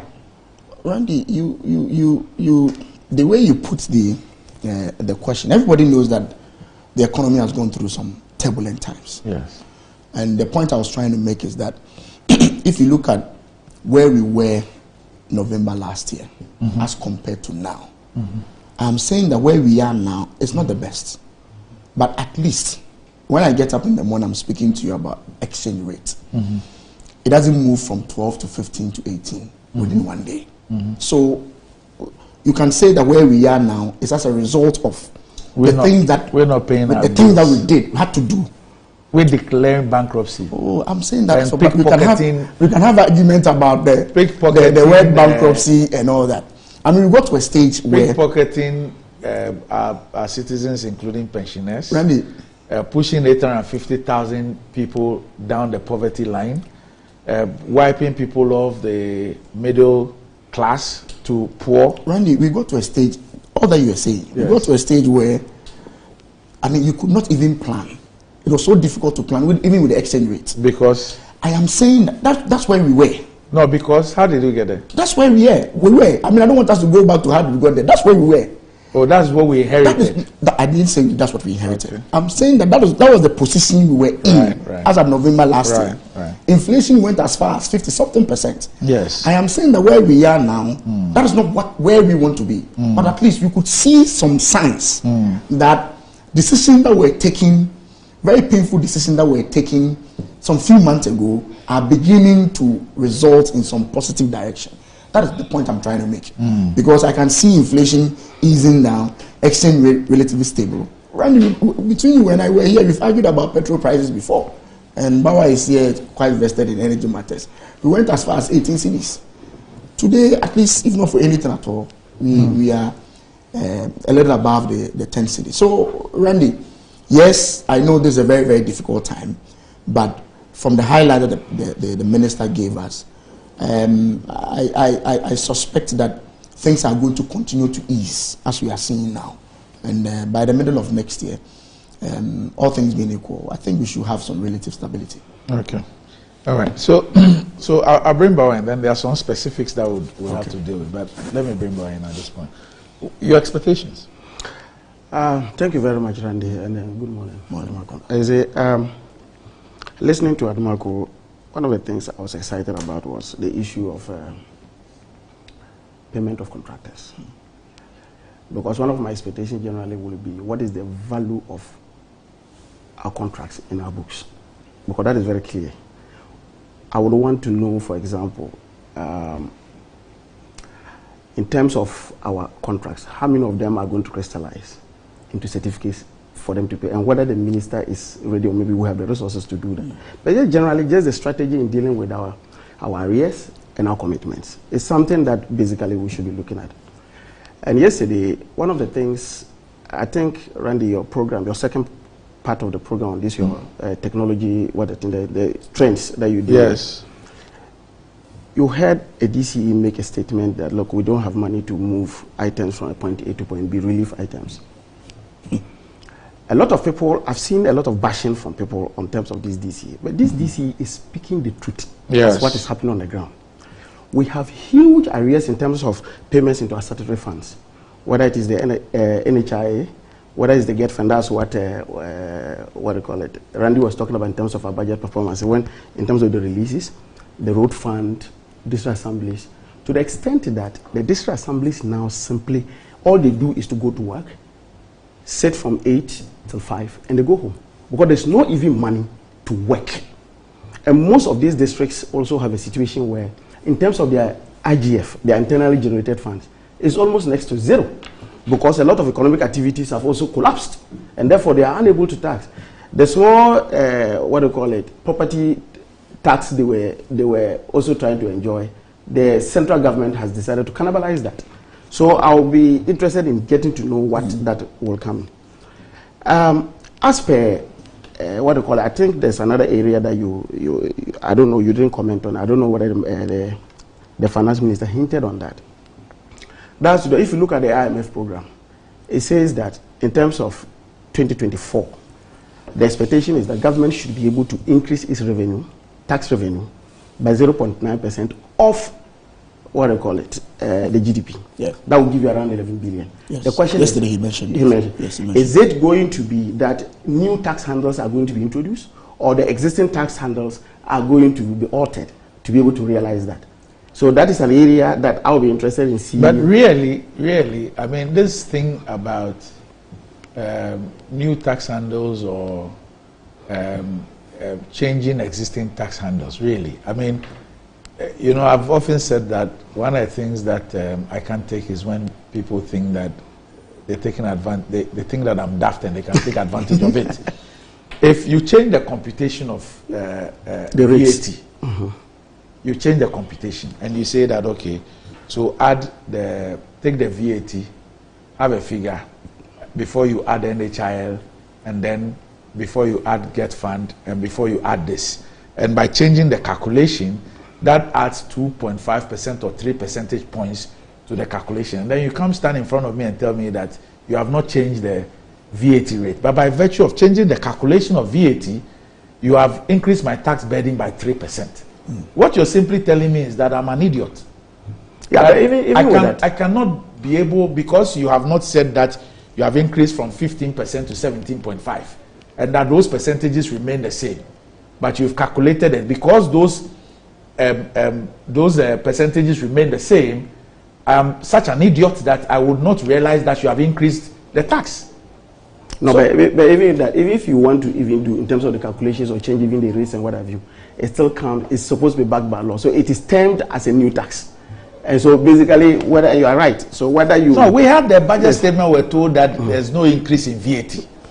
Yet we changed how it should be calculated, and that led to an increase in the VAT. I mean, how can you allow yourself to be sorted like that? Right. Yeah, it's like you don't have any brains. Yeah. There are some people who have some superior brains, so they can come and tell you that VAT is still 70.5. I have not increased it. Yet, by increasing how it should be calculated, 2% or 3% has been added to the tax. So I think that basically in terms of our expectations, these are the issues that we look at. But you see, Randy, generally, if I'm an ordinary Ghanaian living in Ghana within these times, a period where, just as you said, but Admago will say that it's not a period where you have a country that is bankrupt, a period where you are overburdened with debts that you cannot pay, a period where your because of a program known as DDEP, the middle class is wiped out. You have about 6 million Ghanaians who do not have access to their life savings to even buy medications for themselves just to survive. A situation where your economic indicators are all over the place. Indeed, I just saw, when I came, I saw on the table here you had put the agreement between Labour and then government, where they are indicating that the base pay is going to be increased between January and June 23%, and between July and they will adjust it to 25%. That's double track. Yeah, that's for them. Everything is double track. But you have a situation like that when you have, in fact, your inflation. Let's even use the figures that they have given us, around 35. Yeah. So even though your nominal figure will go up, in terms of your purchasing power, it is still going to go low. You are going to be worse off. So if you have a situation like this and you are going to read a budget, there's little that you will have confidence in. But the consistent drop doesn't not give you an indication that the inflation can even go below the 23%. You see, and with statistics, we always have to be very careful, because the statistics does not. If you look at any statistical figure, it doesn't give you the details until you go back to look the breakdown. And I think that was one of the reasons why Randy was talking about. If you look at things like, for example, condo, I took the pain to look at the breakdown. The inflation is still around 79%. Condo that everybody uses money, that everybody uses to stay, banku or kenke, and that's why when you go these days, the KK is gradually shrinking. So if somebody who has to go and do his birthday in a particular construction site, every day he eats one ball of kenke, but the size continuously goes down. What it means is that he needs more money to eat more. So even though you are saying that your inflation is coming down, you need to look at what are the the items that are really dragging those things. But what basically you realize is that what the people need on daily basis, which is food, is still high, very, very high. So if you have a base pay increase of about 25%, assuming that it gets up to December 2024, the person is still worse off. And so that is one of the things that Ghanaians will be looking at. So if you look at this current budget, we are not too sure. But he indicates very clearly that he is going to just identify just 1 or 2 contracts to deal with, and that rural electrification is going to be very key. You know that the government itself has said that by 2020, we're supposed to declare universality. 2020, that passed. We're supposed to declare universality, which means that by 2020, every Ghanaian needed to have electricity. As we speak now, about 14% of Ghanaians do not have it. What is the commitment? You see, because we've had periods where you were saying that you were doing very well, your GDP was going up by what percentage. We simply did not have these things done. All the questions that were brought to Parliament, every time the minister's response had to do with the fact that they didn't have money to buy the items. In these difficult times, I'm wondering where the Minister of Finance is going to find resources to get diesel to take care of this 40% of Ghanaians. Okay, but you are in that space, but you talk 14%. I don't know what the figure was when the government took over and how well it has helped to reduce that figure to the 14%. Indeed, indeed. When it took over, it was 83%. And for your 6-7 years, it was 83% in terms of the coverage. No, in terms of access. Access, okay. In terms of access. Okay. So we had 17% without access. Yes, 17% without access. So for 7 years, you've just done about 3%. And that's why consistently, the questions that are asked in Parliament, and these are some of the projects that have just been abandoned. You go to certain places, certain communities, and what you realize is that you see even the string wires hanging around. for about 6-7 years. So if you have a situation where at the time when we're doing well as a country, according to you said until COVID struck, until Ukraine-Russia war, we're doing very fantastic. Now Israel-Hamas. And now Israel-Hamas has come to add. The question then is that, how do I believe that you can have this 40%, or maybe at least a substantial percentage of Ghanaians being hooked to the national grid? So that is an issue that we'll have to look at. But you see, as an election year, trust me, the government will still overspend. Irrespective of whatever they are going to pay, they will still overspend. They will indicate, look, IMF will indicate that these are the Eddie, let me ask you something, realistically. Despite all these challenges, yesterday I had 2 members of parliament here. Despite all these challenges, they still were expecting the finance minister to make provisions for new roads in their constituencies and other places. I'm sure that as the president goes round, chiefs and other opinion leaders are asking for more. I'm sure your people also want more. And all of you expect these things to be addressed in the budget. I mean, Labour, I've just had their double track increment for them. That is also expenditure. I mean, the Electoral Commission obviously will be giving some monies for election and all these things. Where do you expect the money to come from if not from taxes, especially when you're on an IMF program and, of course, your credit ratings and others makes it extremely, if not impossible, for you to borrow, especially externally. I mean, we know where treasury bill rates are now. Government is paying over 30%, about 33 or 34% for treasury bills. That's how much government is paying, you know, for T-bills. So where do you guys expect all these monies to come from if not an increase in either the tax rates or new taxes? You see, there are, to be able to have revenue for government to, or maybe resources for government to work, it is not only the issue of how to raise taxes from the citizens. It's also how efficient you use even the resources that are available to you. Yes. If you constantly have a situation where financial irregularities and cash irregularities in the Auditor General's report is always increasing in astronomical numbers, it means the government has a control to deal with that. You can actually deal with things like that. If you have a situation where now you are moving almost into the neighborhood of about 20 billion in terms of cash and irregularities, you should be able to do something. And that is one of the things that Ghanaians have always been saying. Today I was listening to some of your soundbites that you were playing here. There's a young guy who was saying that I do not have a problem paying taxes. The problem I have is how those taxes are being used. You understand? So if you can have it, even look, if government decides to have just these irregularities by just, let's say, 50%, that's about 10 billion available for projects. Do you know how much we can actually use 10 billion to do? So it is not just the fact that, yes, you talk about the taxes, if they don't increase, how are you going to get a project? But you see, for the parliamentarians, and I speak for, I believe when I say what I'm going to say, I say for all parliamentarians. If you have a situation where your constituency is at home and hears that, they say, and that was previous budgets, that this is the year for roads. They say year for roads. And you go to your Kwabre, your constituency, is it? Yes. And you get there and there's no road there. Your constituents are going to say, how come that the year for roads and they are giving roads everywhere, you cannot bring roads into your place? So it is a legitimate request to make and tell the Minister of Finance that, look, I want roads in my constituency. Because you have gone publicly to tell Ghanaians that this is exactly what you are going to do. And so I believe that, yes, the taxes, look, whether you like it or not, they are going to increase the taxes. IMF, as part of your this thing, is that you are supposed to, your tax revenue to GDP is supposed to increase to 17.5. Am I right? That's true. If you do not increase the taxes, you wouldn't realize that target. So it is going to come. But in addition to that, you will need to be efficient in terms of how you use and that brings to the issue also about corruption. It also brings about corruption.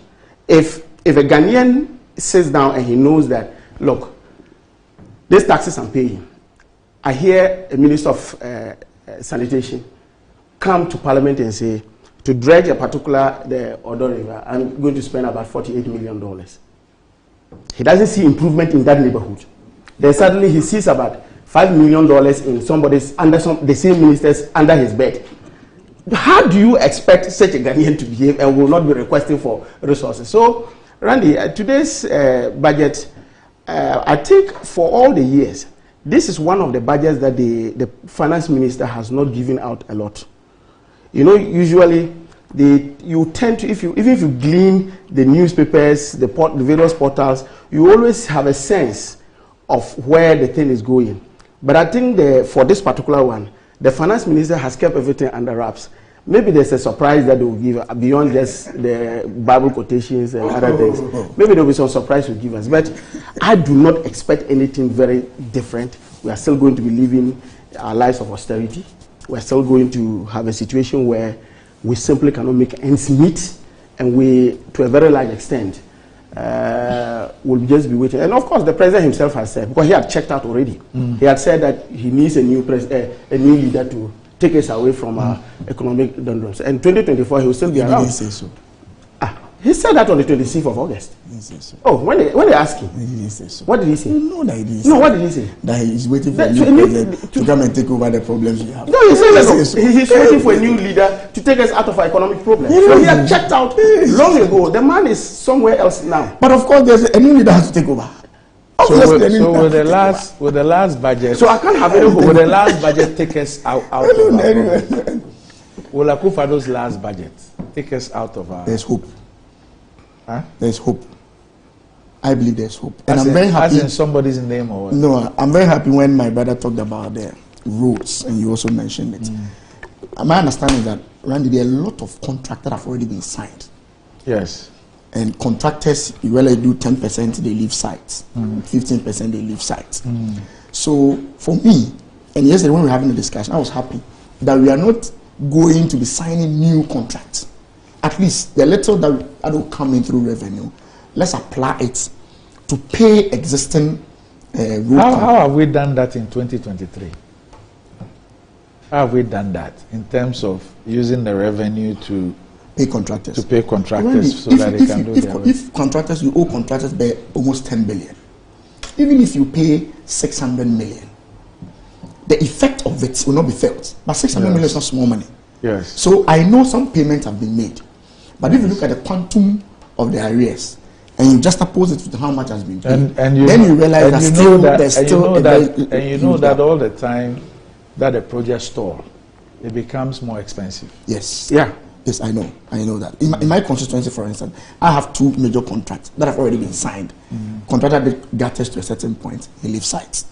I'm now chasing to see how. And sometimes even with that, there's deterioration. Yeah, that's the point I made. So there's deterioration. So he probably will have to come in. The last time somebody was explaining to me that if, for example, you're doing you're constructing a road, and there is maybe a first surface, an initial surface you must do, and then maybe when you do that, within 3 weeks or 4 weeks, you need to apply a second, say, coat to it, and you don't do it after about 2 months or 3 months, or let's say 6 months. Even when it rains, you would have to come and start all over again.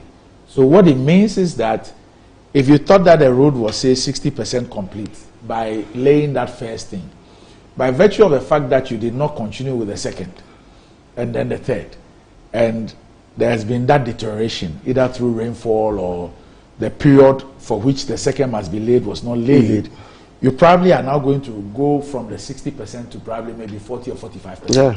So the project that was 60% at the time that it was stalled, if you decide to now go back to 8, you perhaps be stepping back some 10-15%. Yeah. And that's what we keep doing to ourselves. And what you're saying is true in the sense that even with my constituency, the contractor gave me IPC, interim payment certificate of certain amount. Whilst I was moving around to see how I can pay, he calls me and tells me that when that money drops, if I'm not careful, he cannot come back to the road. Even though I've been able to get this particular first tranche for him. Why? Because he thinks we should sit down. He wants to go to the roads ministry to have a conversation. That's a liability that has to be borne by somebody. His conversation concluded before he. So I understand where you're coming from. So you see, all these my worry, all these projects that I've stalled, the airport that was at 98%, Kumasi, the Obechebi that was at 90% or whatever. So yesterday, yes. Maybe I can give you some more information. Yes. All those ones have stalled because of the external. Ongoing external. Yeah. But the critical ones, there's some very critical ones that government wants to look for the money. Look for money, budget for it for now, at least for it to continue while the negotiation. The point that I was trying to make is that it's been 1 year since those projects stalled. So, for example, if we look for the money to go back to Kumasi Airport, the state will be going back at 98%. No. If we decide to go back to Obechebi, we'll be going back at the percentage that it was when it stalled. If we decide to go back to the Ningwa one, will it be the same? If we decide to go to the Takradi or the Sofo line or whatever, Sofo line has started. Sofo line is under the Afro exam. Yes. Yeah, so that one is quite that's going different. On. That's ongoing now. Yeah, it's still so for if you look at the Pram one, the dualization of Akosombo, they started somewhere in the middle of it. I don't know which percentage it was at when they left.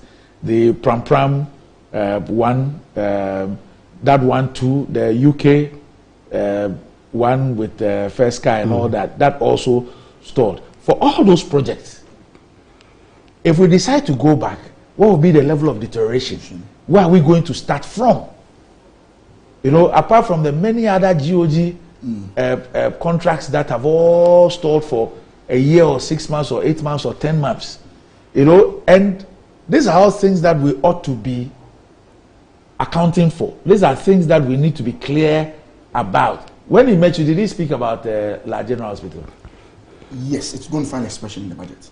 Okay. Yes, the La General Hospital. So I have seen a report which quotes the health minister as saying that cabinet approved for them to look for local funding sources, and so they found 50 million euros. I don't know if that's what you were told. Yeah. No, the minister was not specific with that. So he was. So this is what he said. I'm not talking about the health minister. I'm talking about the finance minister. Because this question came. I asked a personal question because of Ashanti region. Yes. The Konfanochi. Yes. And the airport. Yes. And the KJTF phase 2. Yes. And he said that this was a specific question to him. Yes. It was in answering the question that he stated that there are some strategic ones that government is going to find money on its own to solve those problems. And La General Hospital is one of them. Yes. Okay. Because if you look at the La General, you know, the original contract was supposed to be 68 million. That was going to be my question. Yes. That I hear the health minister says 50 million. Yeah. Okay. If for nothing at all, there are 2 government projects, two government or state-owned, let me say state-owned projects. And the history of those projects tell me something. If I look at the cathedral and I look at the Bank of Ghana new head office, the contract values keep increasing as we move on. When the president cut the sword for the La General Hospital on the 10th of August 2020, 10th of August, it was announced as a 68 million euro project. Yesterday, 14th of November 2023, the health minister was talking about 50 million euro. What's that? Is it that the design is going to change? So the scope of works are going to change? What is it? And actually, what explains that? Actually, that 3 years on, almost 4 years on, or let's say 3 years on. Yeah, 3 years. The initial contract value has gone down. It's gone down by 80 million euros. So, Randy, this point that you make about when the president cut the sword. Yes. That's what's on. Yes, I mean the 68 million euro that was mentioned. I would love to get the detail. Is it the loan amount that was being contracted, or it is the cost of the project? The cost of the project. Okay, all right, okay, then that's the yes. Because I know some cost comes with when you are contracting loan, so it is likely, it is possible. But that cost was that 68 million. That cost, even with the 50 million. Yes. But the 50 million that I'm hearing from what the finance minister told us was a GOG's own revenue mobilization. Actually, so if that is the case, if that's the case, then the issue of interest payment and all that pushes the figure up in terms of the loan amount will not be there. That's why I was asking whether the 68 million you see there is actually the cost of the project, or it is the quantum or amount of loan facility that we're going to get to finance the project. In that case, it will mean that 68 million includes all this processing fee, upfront payment, commitment fee that has to be paid. Right. So you realize that probably the cost of the project itself will not be 68 million. It might be 50 or 52 million.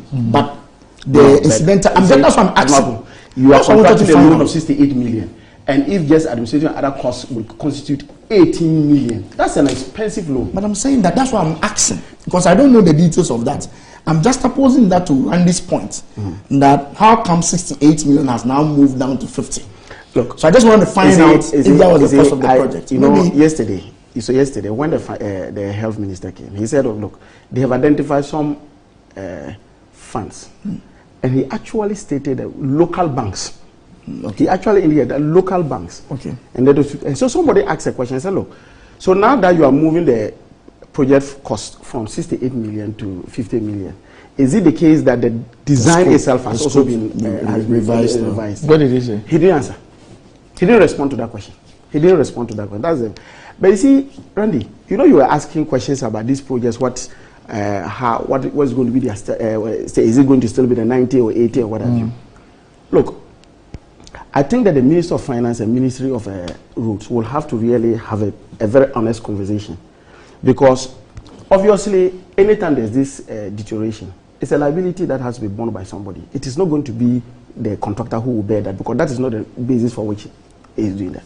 Now all contractors, in fact, have even lost faith in government's promises in terms of payments. In fact, if you look at even this general hospital, the only reason why, beyond just the fact that they took a long time to even get an insurance cover for the project, beyond just that, because that was one of the things that delayed the project. The other reason why the contractor never moved to site was that he was waiting for the first trying to hit his account, because he didn't trust that government would pay. But look, the minister said the contractor moved to site. He moved, look, and there was evidence by the MP of the area that said that is not true. You recall the minister went back to bring his book and said, did you see the book? Oh, apart from the video he showed there, did you see the book? No, saying that they moved to site. I mean, I'm just trying to, the point you made that the contractor did not go to site. And I'm saying that the minister's response was that the contractor went to sites. It was because some issues happened. That's how come. So that's the point I'm making. Say one of the issues was that they didn't have an insurance cover for the project, and so it took a long time to get that. Two was just because the contractor indicated, because all that the contractor did was this science or studies and soil tests and what have you. So that's what they did. But they were waiting for the money to hit the account before they go, because they don't trust. They don't trust. But if you see serious contractors who have confidence in government, the moment they know that they have the contract, they know that when they go and do and they raise certificates, they will be on it. But when you have a situation where the person does not believe you, the person will not be committing money into this. A lot of contractors have died just because of the fact that they have been harassed by financial institutions to repay their debt and other things. So I believe maybe today, one of the things clearly, and that's what I stated earlier on, what is the value of our contracts? It should be stated clearly. Let's know the contract, the commitments, and other things. What is the value of it in our books? We want to know that. And then if he says that he's ready to pay, he should be able to tell us that, look, we have such amount of contracts that we have, that this quantity has been crystallized into certificates, and that we are on it or we are on it. But it appears to me, and pardon me if I display any ignorance, but it appears to me that Parliament tolerates a lot of omnibus statements, and we don't delve deeper into the nitty-gritties. You know, so for example, you know, earlier on when Honorable was telling us about the cocoa syndicated loan, I was asking about some issues. Maybe it was addressed, because for example, how much of that 800 million is actually going into purchase of cocoa? Because we know that it is the same syndicated loan that will be used to pay for fertilizer, will be used to pay for all those things. So a chunk of that money does not go in directly into the purchase of beans. In fact, the cocoa roads indebtedness, the cocoa road projects, the indebtedness and all those things, all those monies come from the syndicated loans. So how much of the money, because I'm saying that the money made available for direct purchases, it relates directly to the tonnage that we expect to buy. So I have a friend who's in that sector who's even told me that, oh, I calculated it was wrong. And that there's a turnaround of 1.5 or 2 times, and that I should rather convert it into cedis and use the price of 20,928 cedis. Oh yeah, so that makes sense because you were using 2 different currencies. So I tried to do that. Yeah. I was doing dollar to dollar. Yeah. So I tried to do that. Okay. So I did the 800,000 plus times his Bank of Ghana 11.5. You know, which gave me 9.2 billion. Okay. You know, so the 9.2 billion, 9.2 billion divided by the 20,928 cedis. Okay, so now you are also bringing it to that figure. Yes. Okay, yes. The 20,928, that gives you 438. So even if you decide to do a 1.5, it takes you to a 657,000 tons. Now this is on the assumption that 100% of that the money is going for purchasing. Is going for purchasing.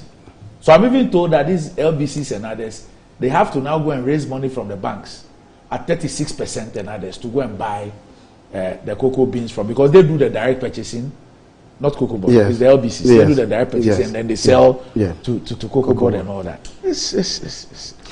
But I don't know if all these details, you actually drill down to these details. Yeah, yesterday there was some very detail. And Mr. Your ranking on agric,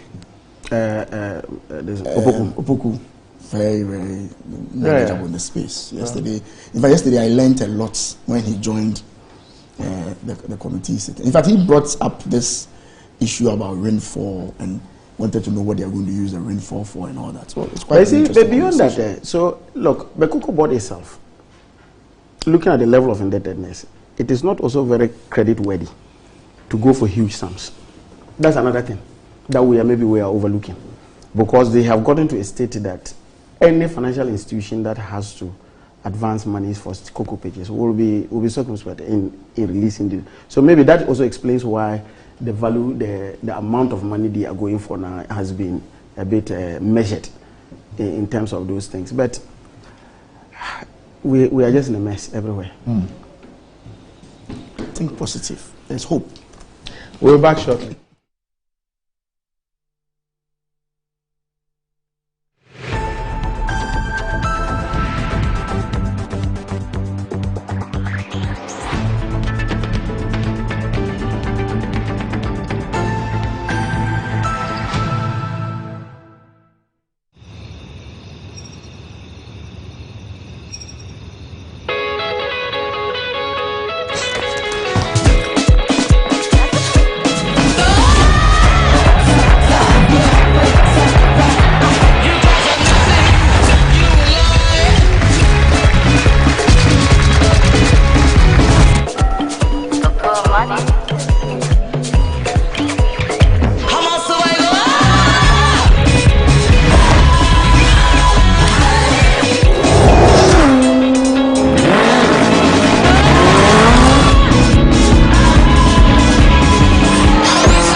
Mr. Ambedu. Good afternoon, Mr. Asari. How is business doing? My business is collapsing. Why is your business collapsing? I sold my products and services to my clients on credit, and my debtors are not paying their debts. Have you heard of Rosic Consult Limited, a debt recovery company operating in all the 16 regions of Ghana? Not at all. Mr. Pedu, all you need to do is to contact them on their customer service line. I recommend Rosic Consult Limited, a debt recovery company to financial institutions, businessmen and businesswomen, other companies, and also individuals. Rosic Consult has 98.4% debt recovery rate. We have professional debt recovery managers. You are assured of swift debt recovery. No recovery, no commission. For Rosic Consult Limited, no more write-offs. And we pre-finance the recovery ourselves. Discover the perfect blend of quality, modern elegance, and affordability with Kingdom Home Real Estate. At Kingdom Home Real Estate, we cater to both local and international clients, offering exceptional housing options in Ebri and Ikropong. Our properties are conveniently located, providing a tranquil atmosphere, top-notch security, and essential amenities such as electricity, water, and backup generators. Our strategic locations offer easy access to popular tourist destinations, all within a 30-minute drive from Accra. Visit us in Ikropong right after the Latte Junction, or in Ebri near the Ebri Girls Senior High School. Alternatively, you can reach us at Accra office on 0559 671 144, Akropong office on 0555 621 611. Kingdom Home Real Estate, where your dream home becomes a reality.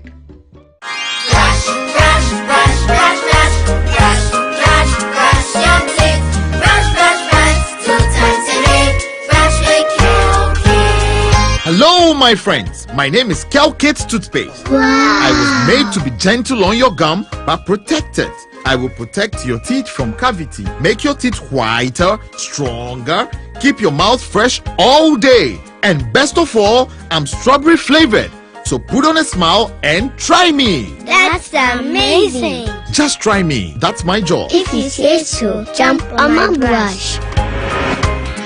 Makes your teeth stronger, chicky whiter, chicky stronger. Yay! You did it! I'm glad you like your new toothpaste. Don't forget to brush both day and night. Kelkits, happy smile.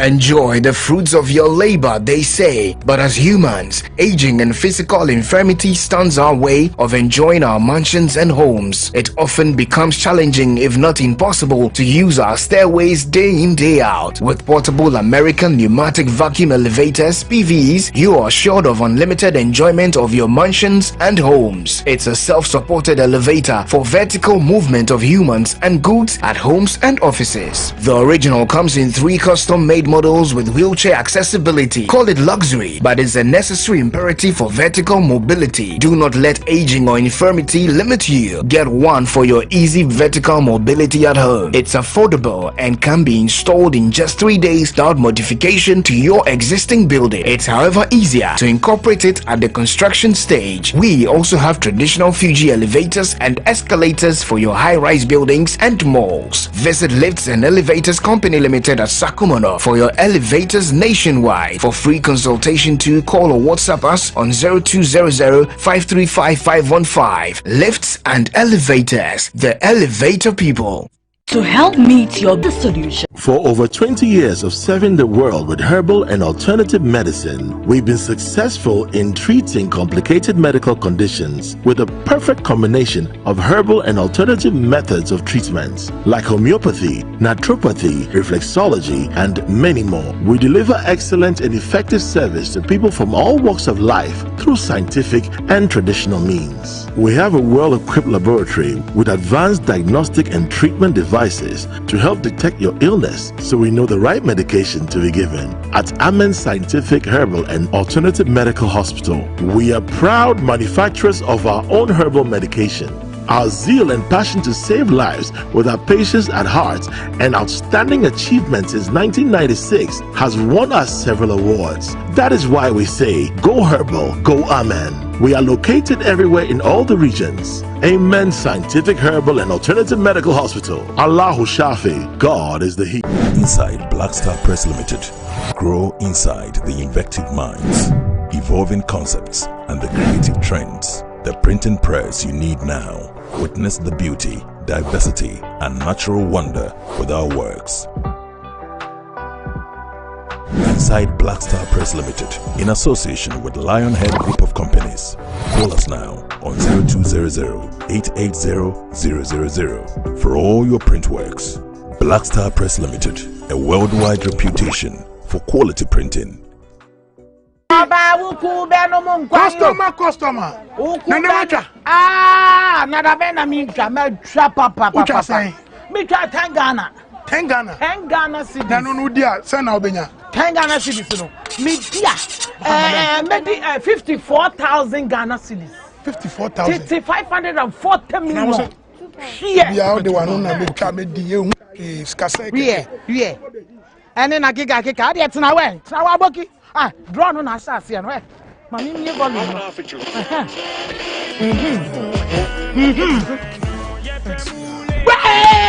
Customer,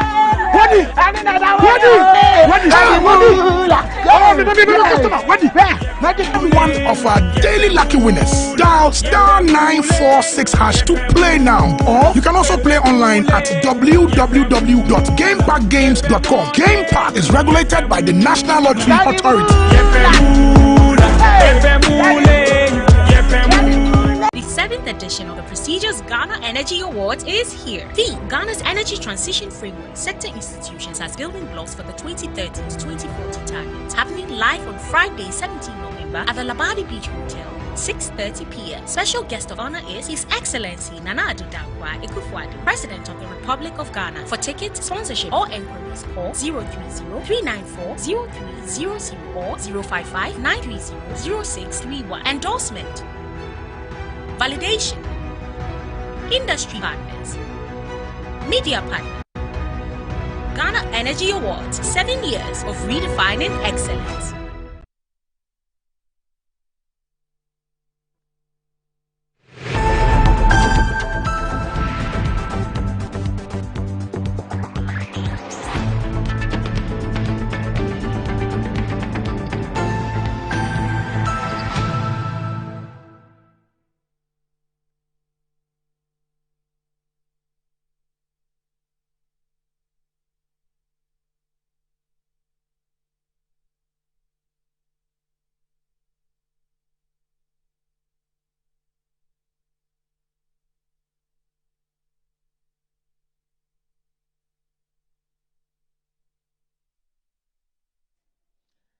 Right, welcome back to the show. If you just joined us, this is Good Morning Ghana live on Metro TV. Still with me on the show, I have the two honorable members of Parliament, Collins Adumaku Mensah and Edward Abambere Bawa.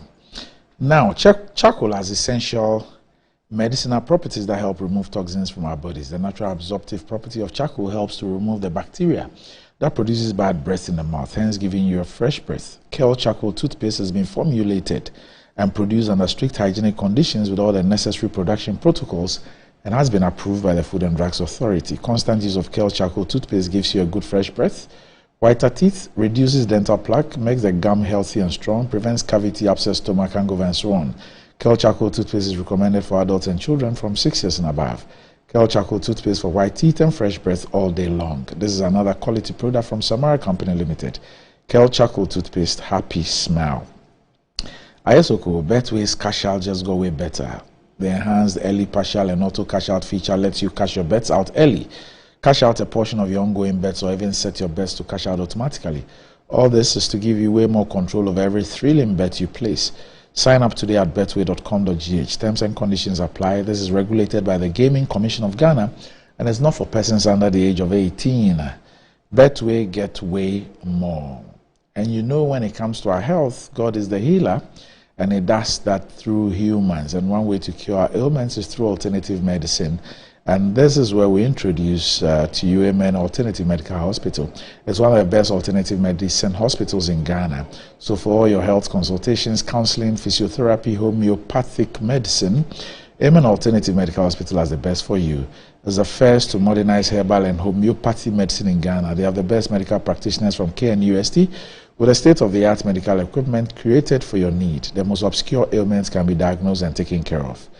They're located at Klagon on the Lashibi-Ashiaman Road near the underbridge. And Amen Alternative Medical Hospital is open from 7 a.m. to 5 p.m. on from Monday to Saturday, and 11 a.m. to 3 p.m. on Sundays. You can reach them on 0207-229-505 or 0244-227-192 to book your appointments.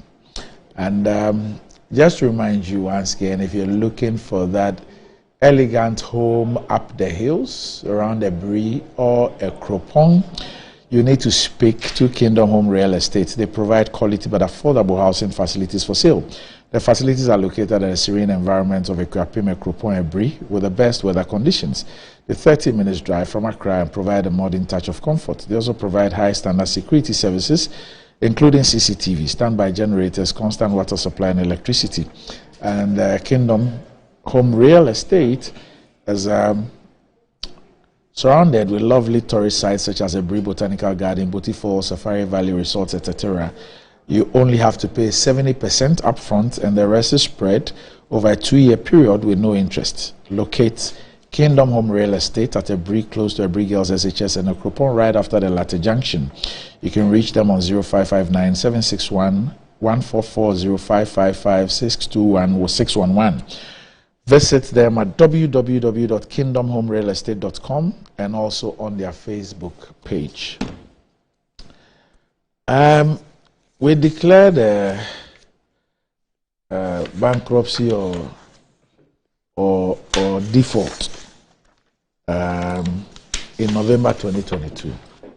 But an area where we probably should have also declared bankruptcy has to do with energy financing or paying our bills when it comes to energy. Now, my friend Benjamin Boachi, who is the Executive Director of ACEP, Africa Center for Energy Policy, says Ghana's energy sector is facing dire financial challenges than it was a decade ago.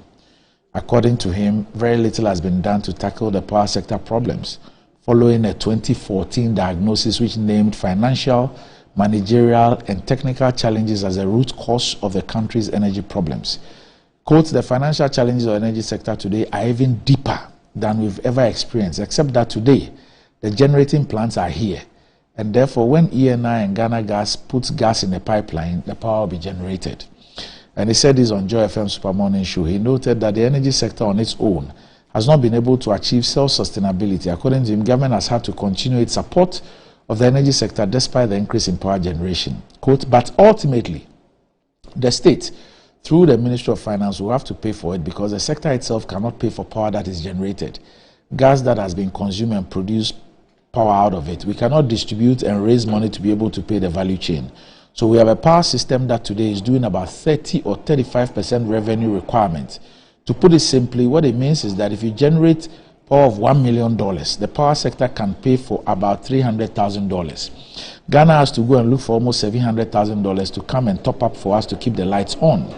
And we were speaking in relation to concerns earlier raised by the Energy Minister, Dr. Matthew Opoku-Prempeh, about an imminent impact on electricity supply due to a shortage of gas for production. According to him, the issue is a result of excessive dependence on gas plants, which differs from the past reliance on liquid fuel to support energy generation. Dr. Prempeh explained that the country is currently grappling with a double predicament, where a complete shift towards a gas-based system has left the power infrastructure vulnerable, and any interruption in the gas supply will lead to a shutdown of all power generating systems, resulting in a complete blackout across the country. Meanwhile, Deputy Energy Minister Andrew Ejapamesa says despite the challenges facing the sector, government will continue to invest in the energy space. This, he said, will prevent any major disruption in the power supply chain. I sense a lack of candor, a lack of honesty, a lack of a dispassionate discussion of the issues confronting us in the energy sector. And I, God forbid, see a disaster just waiting to happen. That's true. That's very true. Randy, that's very true. You see, there are certain sectors that we do not need to play politics with, and that we need to be very transparent because it is the basis for which our economy is hinged on. One of the areas is energy. what Bembuache is saying is absolutely right. Now you have a situation where, as a country, let me just even use the Minister of Finance alone. Minister of Finance's own response that he brought to Parliament. If you recall, during his, when they were, during his censure hearing, one of the things they accused him of was the value of, excess capacity that was, and then they said they were giving 20 billion, 17 billion. So the Finance Minister himself, I'm just using the Finance Minister's own statement, he said they had paid 17.31 billion Ghana cedis. But he gave us a breakdown, and the breakdown was very interesting. In the breakdown, 12.32 billion was for just power, a shortage of capacity payments and fuel. 12.32 billion was for that alone. What does that mean? Simply what it means is that, look, ECG, after ECG has taken the power and has sold and has given it out to and tried paying the value chain, there's still that shortfall of 12.32 billion. Because you see, most of the contracts we sign them in such that the IPP comes and says, look, I'm going to bring the generating plants. Ordinarily, I can go and get my own fuel, but I'll add it to the cost. But what you can do is that make sure you supply me with, fuel. If you supply me with fuel, I'll be able to generate. And so, usually, who pays for that? Is that no? So the person who pay. So usually, when ECG goes to PURC, they will go. Fuel is considered as one of the factors they use in the competition. Okay. So that if finally the ECG collects all the monies, they will have to take portions for fuel. They have to take portions for just the energy consumed. ECG is unable to do that payment because, one, from the word go, they cannot account for 34% of the power they receive. From the word go, they can't account for that. So already there's a shortage in that. Now, even with the payments, there are always priority payments. You know, for example, transportation of the gas, the product itself. Because if you do not have fuel, you cannot run. So if you look at all those shortfalls, what then happens is that government has to always go and look for money to come and do that. But has that been the process, the scenario all through? No. So that's the point I'm just trying to make. You see, you have had a PURC that, and these are all things that came as a result of the sort of campaign that we ran. So you had a situation where, one, ECG had, government had indicated, look, today I heard Bamia talking about that, look, we are going to make electricity cost come down. So remember that there was this 17-point-something% reduction. That automatically, and if you remember that time, Jonathan Ban, who was then the CEO of Greco, said that just that reduction alone, for them as transmitters, they were, in terms of their revenue requirements, they were losing almost 200 million. I get the point. That's the first aspect. Two, you have also a situation where ECG itself has not been efficient. In fact, if you look at in terms of losses, we've moved from around 21% in 2016 to 34%. So day in, day out, ECG gets worse in terms of its losses. It gets worse. So they cannot account for those monies. And so when the minister of energy indicated that we're living in a time, but that is true. You know, the small problem that we got recently when the gas was basically, look, even though you were owing about $15 million in terms of transportation of gas, what WAPCO just said was that, look, I'm not asking you to pay the 15 million. I'm just telling you that give me the minimum payment of 8.31. They couldn't. ECG could not pay. Until government then, I don't know what type of agreement government did with WAPCO, and that has, resolved the issue as we speak. But the truth of the matter is that, going forward, if we do not become honest about the indebted, look, in you remember during the vetting of Boache Jako, he indicated that, look, the total indebtedness of the energy sector, the whole energy sector, not just power, the whole energy sector, whether it is TOR, it is BOST, it is what was $2.4 billion. As we speak, the indebtedness for just the power subsector is inching to $4 billion. As you say, so we are worse off. And the only reason, that's why I said, the only reason is that we have the generating plants here. So they will tell Ghana gas that you bring the gas, we'll pay. But we are not paying, and the debt continuously. And that's why the IMF said that beyond just editing, the debt, what they call our total debt that was really suffocating us, the energy sector payments, the energy sector debt was one of the things that was crippling the economy. And it was just because of the fact that we simply cannot pay for these particular items. Well, you know, on any day, on energy matters, I'll refer to you. I like when you started by saying there are certain areas within the economy that we should try and depoliticize. But of course, whilst speaking, you brought in Dr. Baumia, said he was not going to reduce, he was going to reduce the price. You see, you remember during your time, I've seen videos of key members of your government doing calculations on even boards, indicating to us how they will be able to reduce the prices of electricity and all that. We've had that in this country before. And that is why I'm happy about the premise that we should try as much as possible to depoliticize the issue of energy between you and I. Which of the two political parties does not play politics with energy? We do all the time. We do all the time. You did it, and as you are just quoting, key members of my party also did it.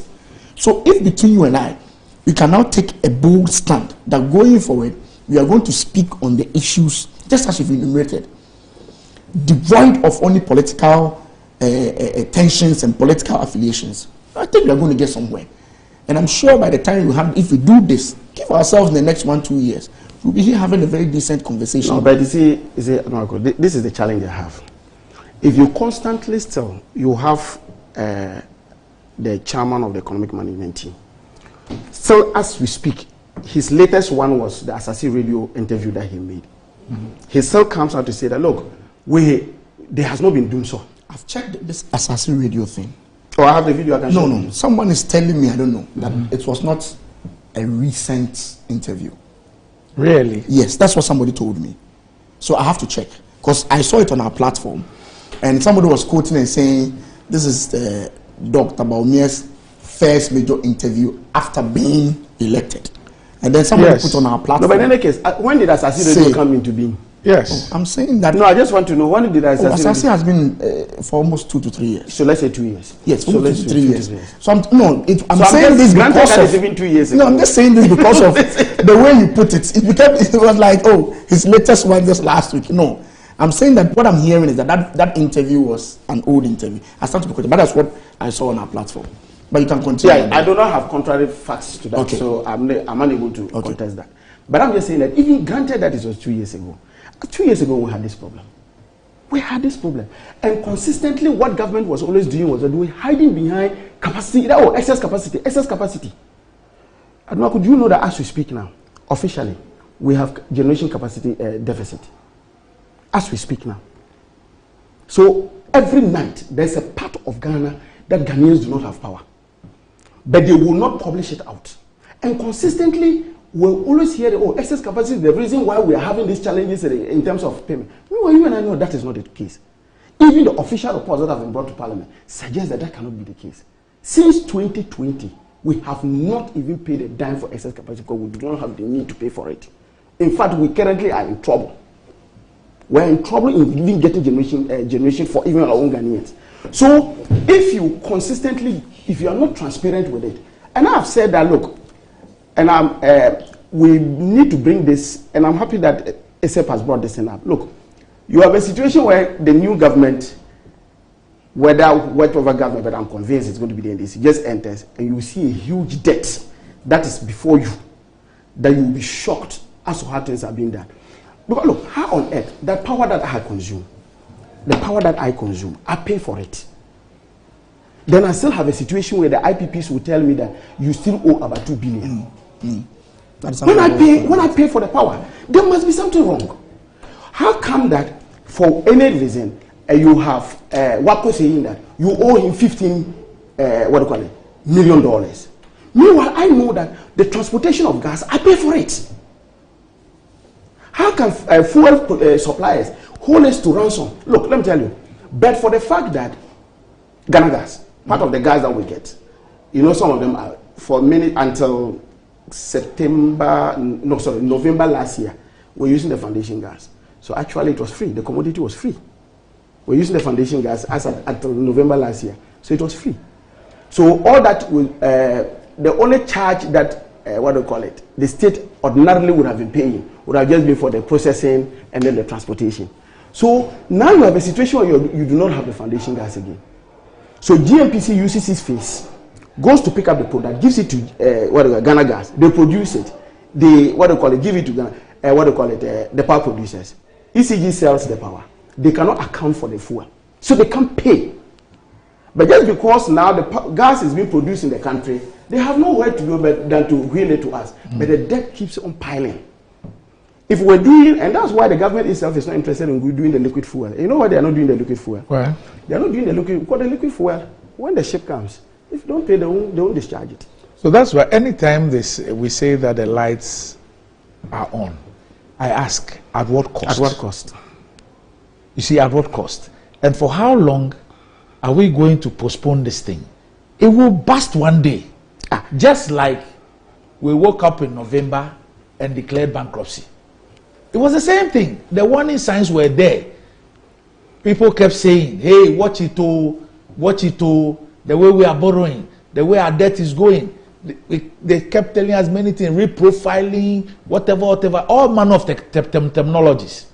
Smart borrowing. Under the line accounting. Yes, all those things. The warnings kept coming up until November 2022, when now we couldn't do anything than to declare bankruptcy.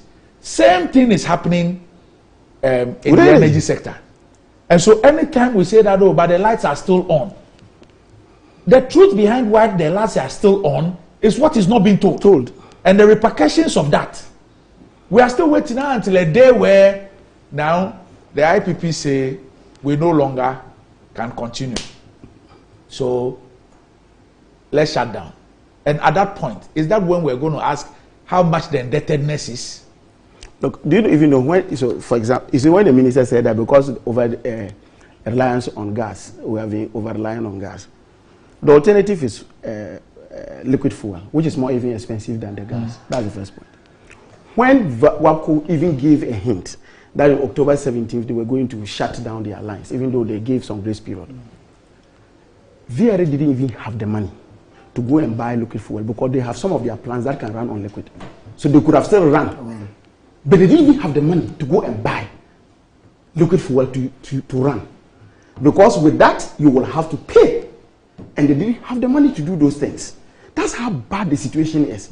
This country, and I'm saying, just as you said, one day we'll just get up and all the utilities, the service providers, will say, look, we cannot move on again. And you know, one of the things they do now is that anytime there's a problem like that, and it's one of the things the Chamber of Independent Power Producers will also have to take a second look at. So anytime they have this challenge of the internet and then the chamber threatens that, look, we are going to shut off, they then do divide and rule. So what they do is that they can call a company A and say, okay, for you, collect this and go and run. I get the point of it. So they give, and the last one, that's what they did. I just don't want to mention the names of companies. But they called some companies and gave them money that, look, you go and run and make sure that at least your generating plants are on whilst we negotiate with the chamber.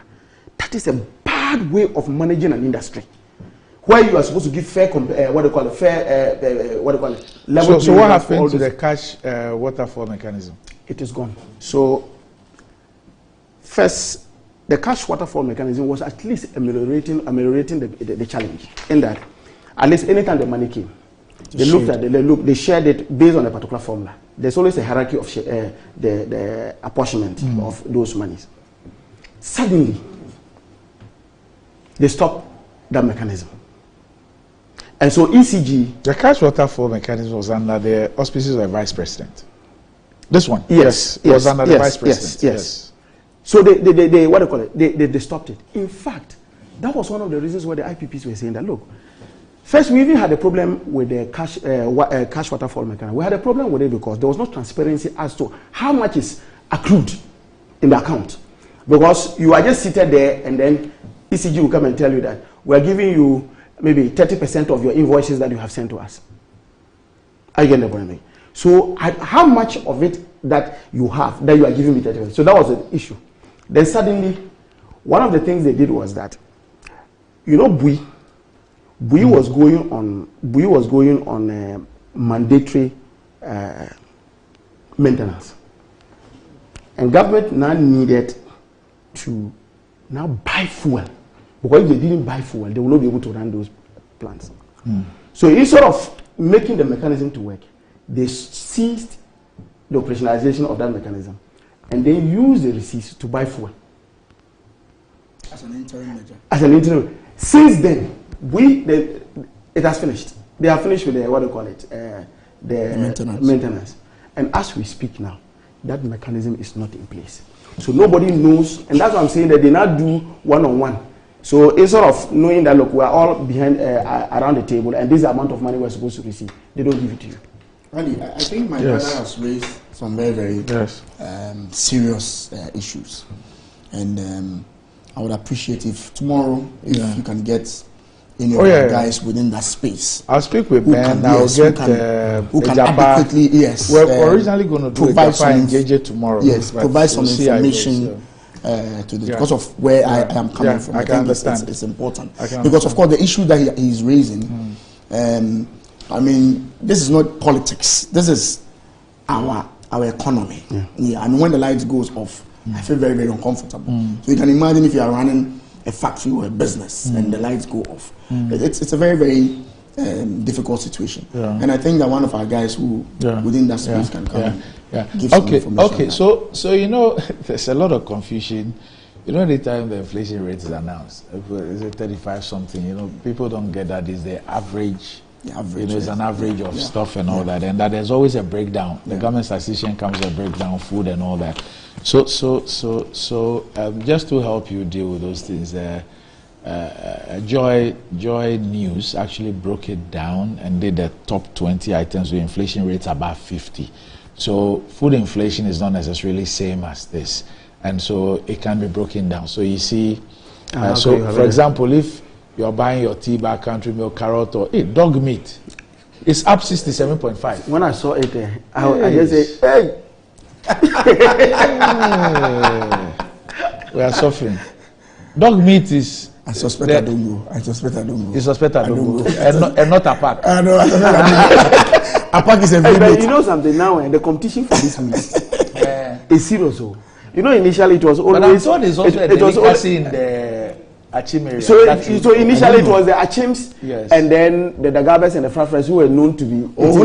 But now, look, I have friends. I have friends who are cans, and they come. The first thing they ask you is, "Chale, where Namnohe?" Yes. So that's why it's at 67. Yes. The inflation for dog meat is in at fact, 67. Dogs are now an endangered species. So don't be worried. I mean, yes, the 30 something is the average. Okay. But of course, it's broken down so you can see. So when you go and your toothpaste is gone up 60%, don't say that the inflation rate is not correct. It is correct. It's an average of a lot of things. And then you can go into the food is still very high. Yes, inflation is very high. You know, so I always say that you check. You see, when you check food, transport, utilities, those are the three key things for survival for a lot of people. So anytime you deal with the inflation figure, you also need to zero in into those three key areas to see the level of comfort or discomfort for the citizenry. Okay. So that's basically it. So please tone down the argument a bit. So you look at rice, 59.9%. Yeah, that's local rice. Even local rice. Yes, local rice about 60%. That's the inflation, 60%. Even shea butter is 62.6. Yeah. And Amani is 61.6. Amani. That's Amani, right? Yes. No, fish fried. Is that not that? No, the herring. Smoke. Okay. I've seen someone be down there too. Amani. Okay. I have to look at this. I have to take my time to go and. Yes. But you know, even with you see, the lack for these figures, it will have been more than this, is because, over a period of time, there's been some stability in terms of the export prices are not just jumping like they used to jump. Yes. The export prices are not jumping like they, or else that would have fed into this. Yeah. Yeah. It's been relatively stable around this. Even though at a cost also. All right, so let me just do this. There's a man of God I have a lot of respect for. He's 66, double six today. So Apostle Dr. Ernest Na Adulai. Apostle Dr. Ernest Na Adulai is the senior pastor of the Revival Assemblies of God Church at Hohoe. You are 66 today. So happy 66th birthday to you, Apostle Dr. Ernest Na Adulai, who's the senior pastor, Revival Assemblies of God Church at Hohoe. Happy 66th birthday to you, man of God. And I will wish you the very, very best in all your endeavors. And of course, winning souls for the kingdom as well. Okay. But speaking about birthdays, I have some intel. And I'll read this.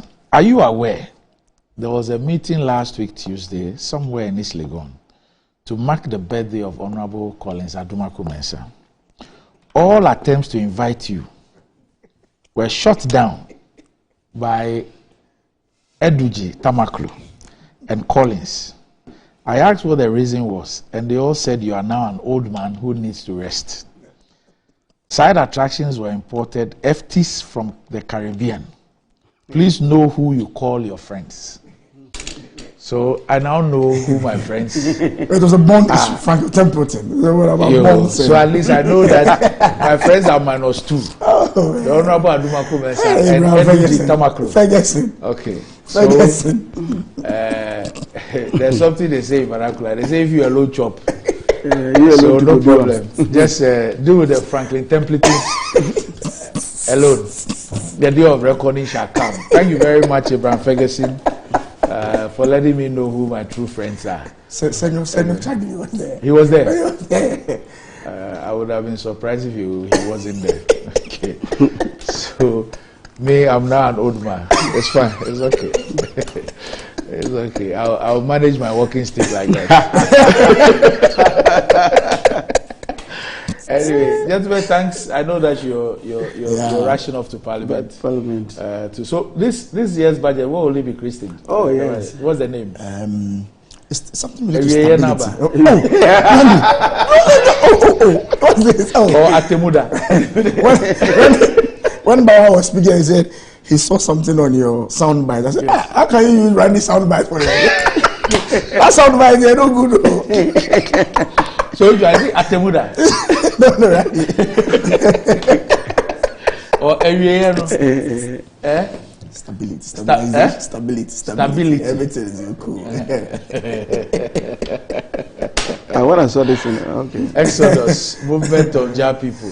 Anyway, thanks for joining me. Up next, there's a documentary by the Ministry of Information and then Metro Sports.